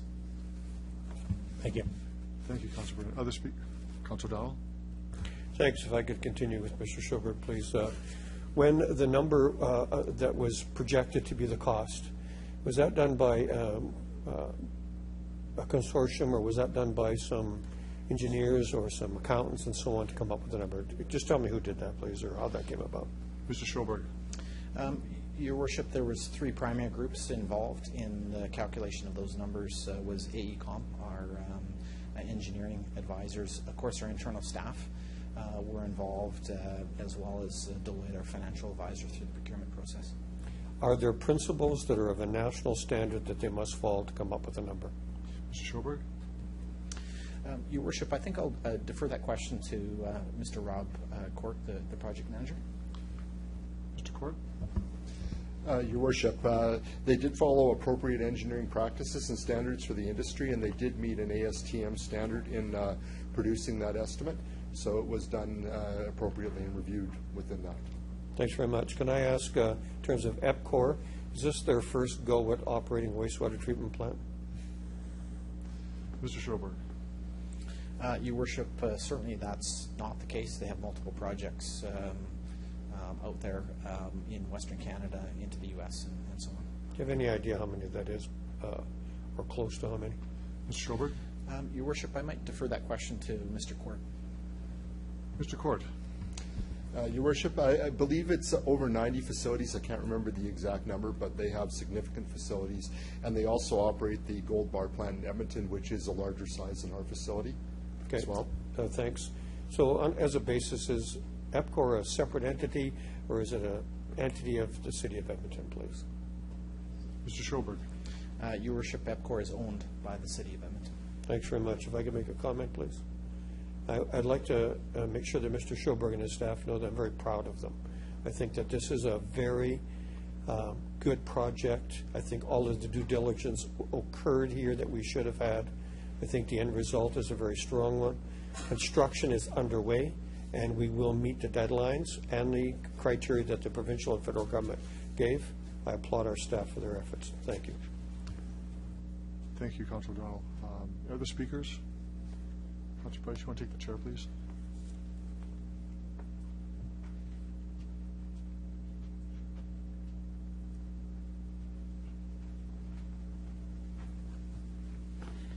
Mayor Pujur. Thank you, Madam Deputy Mayor. This is a very good report before us tonight, and I want to start where Councilor Donald began. I want to thank the staff for the work they've done. The report that is before us is not just a report on the final numbers. It's a report on everything that took place at the beginning of this project. Every public meeting that took place, every decision made by this council, every decision, discussion is here. All the milestones are here. As mayor of the city, and now members of council believe this, we voted unanimously for this, I'm very proud of what the city administration has done to this, Mr. Schoberg and all your staff, Mr. Court, others who have done a great job on this one. The transparency cannot be better. Just take a look at the fairness advisor at the back, independent advisor. All the milestones talked about, all the process went through, absolutely backs what we've done 100%. We have a project that is probably one of the biggest construction projects we'll have in the city. Certainly one of the most difficult and technologically challenging that we have. So what do we got? We got a competitive marketplace saying that's really keen on competition, because competition breeds excellence, and we know it'll bring those numbers down to what the market really says. Mr. Schoberg talked about how we got to the variance of numbers, the range of numbers, the scope of numbers with contingencies. Every project has a contingency in it. Everyone has to, whether it's built by the private sector or the public sector. Without a contingency, troubles begin right away. So roughly between $175 and $240 million is the estimate for this project. We have the low range coming in because we have competition that's done this by a public sector company out of Edmonton, EPCOR. So we're saving over $40 million. That's good news for the taxpayers. That's great news. So this company will be held accountable on a fixed price contract for cost overruns or delays, not on the shoulders of taxpayers, not at all. And the Vice President of EPCOR said as much again when we talked about these numbers again. That's good news for taxpayers. That's very wise. The federal grant is still 25% of eligible costs. That's why it's different, because the construction costs are down. Simple math. We can talk about what's eligible, what isn't eligible, hard costs, soft costs. Mr. Schoberg talked about that. Then we get into the really important good news here. And that's related to the maintenance over 30 years. A tremendous savings.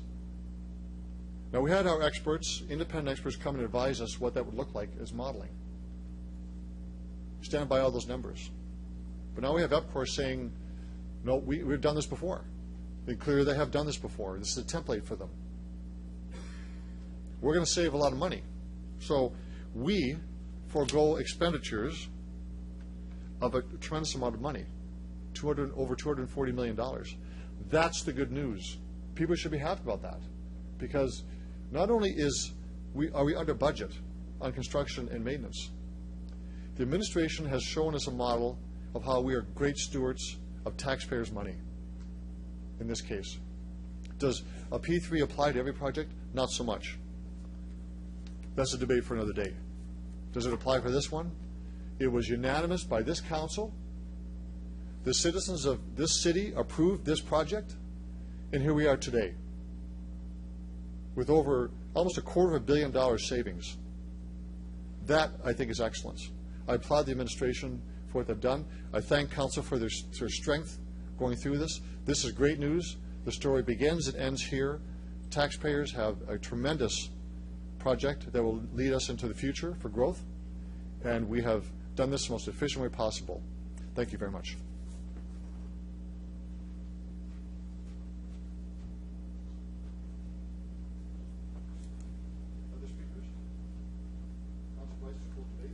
Thank you.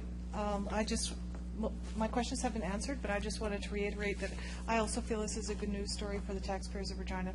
I'll leave it at that. Thank you, Councilor Bryce. Are there no other questions or comments on this? I'm going to call the question. All those in favor? Opposed? Carried. I'd like to move a 10-minute recess, if I can have a seconder. Seconder, please. Councilor O'Donnell, all those in favor? Opposed? Carried. Thank you very much, everybody. We'll come back at 8:30.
order. If we can have everyone return to their seats, please. The mayor's ready to come back.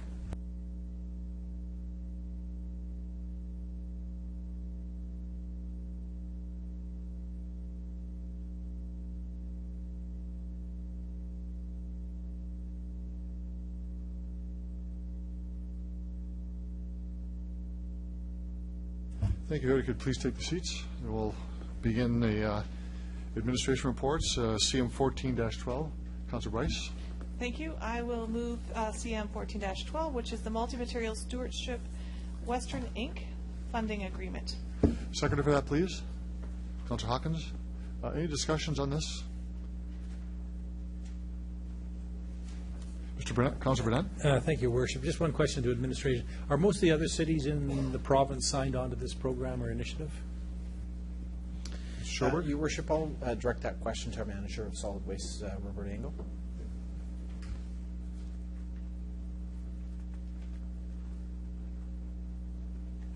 You got to say please. Okay. Oh, there you go. Yeah, through your worship, yeah. There's approximately 309 municipalities that have signed up, and there's a few townships as well as regional municipalities, so it is going forward. Thank you. Thank you. Other questions? Councilor Donald. Thanks very much. So can I start? One, is this a project of the provincial government? Mr. Schober. Your Worship, yes, it is. Thanks. So does it have the endorsement of the private sector at this point? Mr. Schober. Your Worship, I'll defer that question to Ms. Engel. Through your worship, does it have the endorsement? I think we're finding that the stewards are challenging the program. With the MMSW and the waste paper packaging plan that has been approved by the province, it really does put the cost of recycling that paper and waste packaging back to the stewards. So I believe that they're finding some challenges out there in the marketplace for acceptance. Thanks very much. Can I ask a little bit about, I think the report is very clear. There could be money, there might not be money, and I get that part. If there is money, how are we viewing that in terms of our costs and what to do with it? Mr.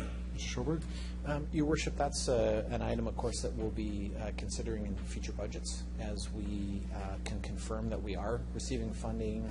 Typically, revenue items like that are a decision of council, so you make a determination as to what to do with the revenue.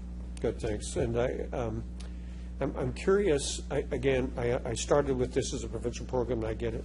Has there been any indication of a public notification so that, other than the 12 of us or 11 of us or 20 of us know what's going on? Will the general public be informed about this? And I don't mean from us, I'm talking about from the provincial government, sorry. Through your worship, I would think that MMSW is going to do some form of general communication and announcement. It's really their program to launch within the province. The implementation date of the program is January 1st, 2015, and when speaking to MMSW on other items, there's still a lot of things that need to be figured out. As the municipalities and the stewards came to the table, once the plan was approved by the provincial government, we wanted immediate action and immediate implementation, so they've been trying to do a lot in the last 12 months. So that comment leads to another question, Mr. Mayor.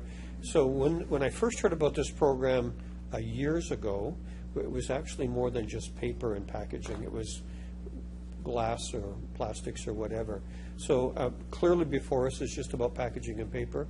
Is there at all any indication of what will happen with the other materials? Through your worship, I can't speak directly to glass, but packaging is pretty extensive. It's cardboard and various plastics, so there is an extensive list within the plan that we can certainly provide you, but I can't speak directly to glass, though. I think glass that does fall under the SARCAN program would be excluded, for example. Okay. Useful, thank you. Thank you, Councilor Donald. Other speakers on this? I have a couple of questions. They may well have been answered in a different way, but as I read this report, I can't help but thinking that we have a possibility of getting $900,000, possibly. but we have to amend our program to meet some criteria that's not part of what council decided, such as the contamination levels within our recycling. Am I reading that wrong, Mr. Schobert? Your Worship, I'll make an initial comment and then ask Ms. Engel to add to that.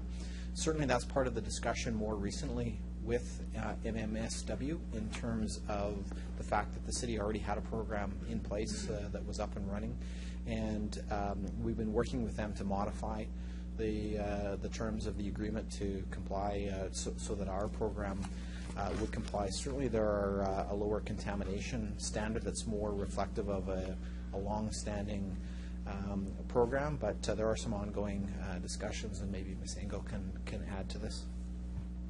Is this a good deal? It's not a rhetorical question, Mr. Schobert. Your Worship, a good deal certainly is in the eye of the beholder, but in this case, we believe $930,000, if we can achieve that, is positive for the taxpayers. Good perspective. No other comments. I'll call the question on the report. Can I ask one very quick question? Councilor Hawkins, I didn't see you there. It's just, will you report back to council in some form as to the outcome of this, our application? Mr. Schobert? Your Worship, certainly we will. This item, as I mentioned, is a revenue item, and at the very least will be included in budgetary discussions as we move forward, but certainly as well as we conclude this, we'll make a point of updating council. Other questions or comments? Call the question. All those in favor? Opposed? That's carried. Next report is CR 14-39 or 93. Sorry, 93. That's Finance Administration, Your Worship. Happy to rise on this. This is in regards to renovations for Building A at the City Yards on 4th Avenue. Recommendations coming from the Finance Administration Committee, Your Worship, were that renovations to Building A consist with implementing some contemporary asset lifestyle management practices, and that there be some funding that would be approved. And I'll get a seconder. And I'll seconder for that, please. Councilor Flagel, thank you. Thanks, Councilor Flagel. There's 3 places where we can access some funding in order to do these renovations, and there's some real good opportunities for us to save some cash by doing it at this time, even though it's outside of our budget cycle. But, Your Worship, there's $175,000 from the General Utility Reserve, $340,000 from Solid Waste Reserve, and then the bulk of this is coming from the Asset Revitalization Reserve. So these are reserves that are put in place specifically for this. So that's $610,000. The total amount will allow us to be able to take a building that is in dire need of renovation, and the timing happens to work out well. We didn't know that the timing was going to happen during the budget cycle, but our administration came back to us with a plan where we could actually renovate this building and reduce some costs rather than doing it within our traditional system. Now, again, I appreciate that we don't like to do things outside the budget cycle because obviously we need to have control over how money is spent, but these reserves are put in place to do that, and it gives us the opportunity to enhance the work environment for a number of our staff, and there's a great number of people and a great number of parts of our city that operate within that building. So that's the report coming from us, and I would like to thank several of my colleagues who did take the opportunity to do a tour of the building and see what was there, and more importantly, I'd like to thank the staff who arranged that tour and put it together and allowed us to go through and actually hands-on see what it is that needs to be done. So, Your Worship, those are the recommendations coming from Finance Administration. Thank you. Thank you, Councilor. Councilor O'Donnell has comments. Thanks very much. Question first. So we're going to renovate one building in this yard. Is this the start of a commitment in this area that says this is where we're going to stay, this is where our yard's going to be, and we're going to, eventually, hopefully over time, improve the living conditions of all the humans that reside there? Who's taking this? Mr. Archer. Up to overstate the point. Your Worship and members of Council, this is a decision that reflects work anticipated for Building A and anticipates a broader planning effort for the entire area that is municipally controlled on that block for further asset management and renewal work. It is not commitments to those other projects, subject to further budget discussions that will come up as the master planning work and condition assessments are done in future periods. Understood, Mr. Mayor. I'm curious in terms of space and size. Does this meet our needs, and is this first of all, I want to be clear. This building needs to be redone, and I have no problem with that. I'm looking just a little bit long term. So, do you have enough room? Mr. Archer? Your Worship and members of Council, at this point, the answer is a preliminary yes. Condition assessments for the remaining work to be done and the planning that is underway will provide further information about that response, but the answer today is yes. Good. I'm all in. Thank you, Councillor Donald. Councillor Hawkins? Thank you, Your Worship. I have two questions. The first is what, are we spending enough here? Is $1.7 million going to be enough to bring this building up to standard? Mr. Archer? Your Worship and members of Council, the preliminary information from staff after having done an analysis of the needs at Building A is the answer is yes. $1.7 million is sufficient. What it buys us is 15 to 20 years of useful life. So aside from routine maintenance and rehabilitation work, what we are getting with this recommendation and the direction proposed here is service and useful capacity for the next 15 or 20 years. Thank you very much. My second question is, this comes to us out of the budget cycle. Does this set a precedent for that kind of thing, or is this a unique situation? Mr. Archer? Your Worship and members of Council, this is unique. It's unique because the building is currently vacant. And so in the context of the broader budget discussions that Council has, this would be one of those projects, if we were to follow the routine of the budget cycle and the business plan that goes with that, that staff would be recommending. At that time, however, we would be dealing with a building that, because of the needs we have for our programming space, would be occupied temporarily by staff. And we would have to have some temporary space rented for those staff to make the renovations happen at this building. So we recognize that this is at a cycle. We recognize that the opportunity to avoid costs is now. And we see this as a unique circumstance. This is not precedent setting in any way. We would not, and you should not, anticipate further out-of-cycle requests that would not reflect similarly either emergency or extraordinary circumstances. Your Worship, on the strength of that answer, and particularly on the observation that others have made, and I have seen myself, that this building does need upgrading for the safety and good working conditions of our employees, I strongly support this. Thank you very much. Councillor Bryce, you're up next. Thank you. This building needed upgrading 10 years ago when we toured it. So I'd like to know, where was it on our list of projects? Mr. Archer? Your Worship, for this response, I'd like support from Mr. Hanson, who can offer some perspective from a facilities point of view. Mr. Hanson, please. Your Worship, this is a facility that is included in a broader review of our, I would say, our operational facilities, and it needed to be considered as part of the overall redevelopment of those yards. So it really didn't come to the forefront until I would say in the last few years of that long-term planning process.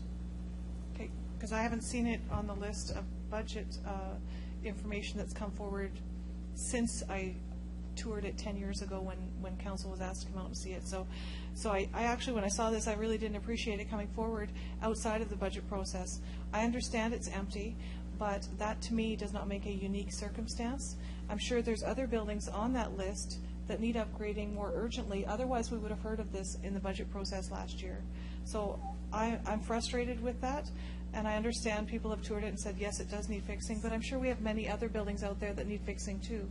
What did this bump off the list that should have been fixed next? Do we have that idea? Mr. Archer? Your Worship, I can offer and would defer to Mr. Schoberg's history with this portfolio, if required, that the entire complex of buildings at that site has been considered in prior periods as an area where we would be redeveloping a larger, more master facility for all of the services that are there. This one is important because it is primarily administrative. Many of the other buildings on that site have a lot of space associated with them, but they are not really housing that many staff. And so in terms of value for dollars, this one, not only because it's empty at the moment, or largely empty, represents an opportunity, but also because the other buildings have more workspace and larger empty space for housing equipment that wouldn't be really bumped out of contention for further and future budget discussions.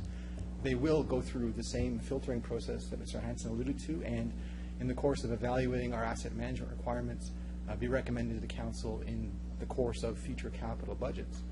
This, however, was identified as an opportunity because of the factors that we've previously discussed. And it was held separately this time and for the first time from the rest of the portfolio at that site because of these special circumstances. So with it being empty right now, do we really have a need for a building?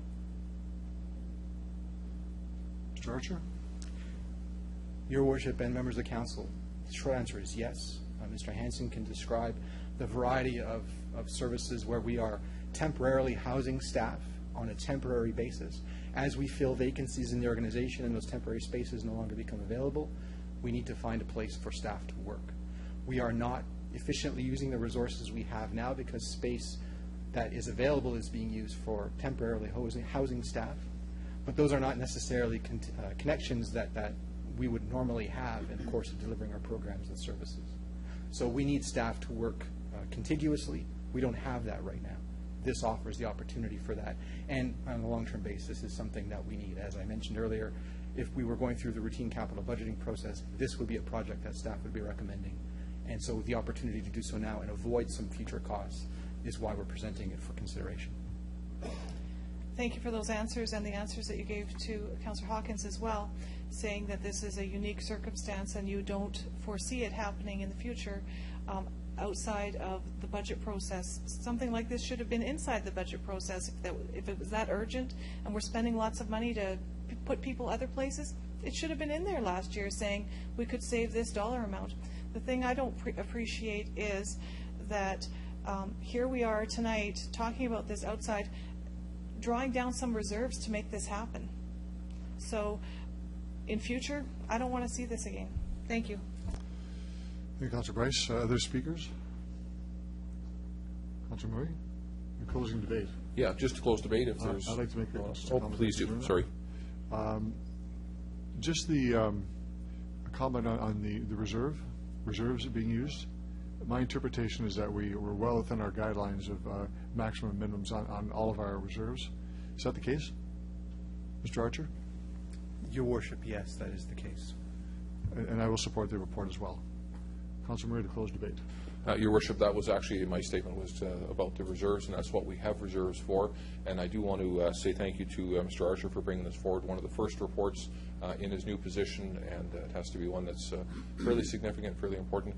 But overall, it does save us a significant amount of money, and this works. So I appreciate the sense of urgency and feeling the comfort to bring that forward, and I appreciate the committee's taking the time to review this, and then of course for those that were able to do the tour to get more information and find out more of the nitty-gritty and nuts and bolts of why this did make sense, and so I appreciate that as well. So, Your Worship, I'm happy to support. Thank you for that. I'll call the question on the report. All those in favor? Opposed? Carried. Report 14-88, a discretionary use application for Green Falls Drive. Councillor O'Donnell. Yep, that's what it is. And so a little while ago, we agreed that we would allow the floodplain to be altered. We have dirt going in there, and now we can build. This is what's going to be built there. Obviously, where I'm looking for concurrence. Seconder, please, for that. Okay, Councillor Hinks. Comments or questions on that report? All those in favor? Opposed? That's carried. Information report. Councillor Bryce. Thank you. I'll bring forward CR 14-13, which is the semi-annual review of closed executive committee. Seconder for that, please.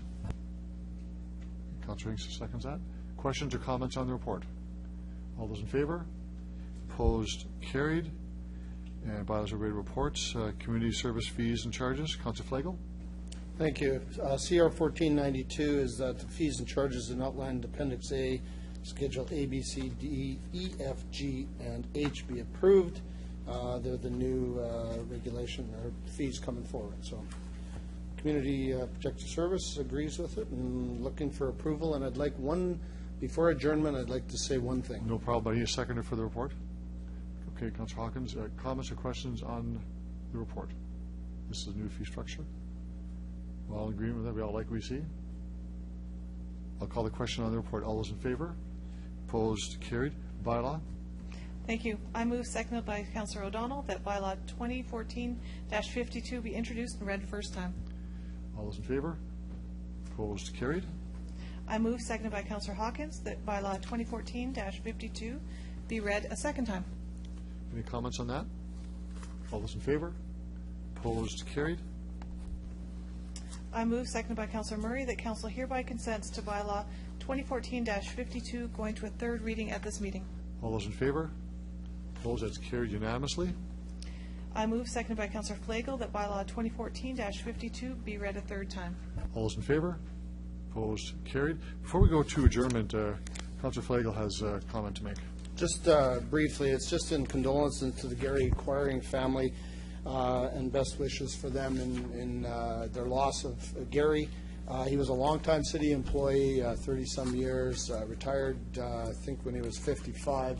Mr. Carlson is the new replacement, and he's now getting older, too. So, but I would like to just say that I met Gary when I first started on council back in 2004, and I had a lot of respect for him. And then I also found out that the city and the employees had a ton of respect for this man. So I'm sure it's a great loss to their family, and all the best in dealing with it. Thanks. I worked with Mr. Quine for years. He was a great employee, great person to work with on City Council. So, I'll move adjournment. Seconder, please. Councillor Flagel, all those in favor? Opposed? Carried. Thank you very much, everybody.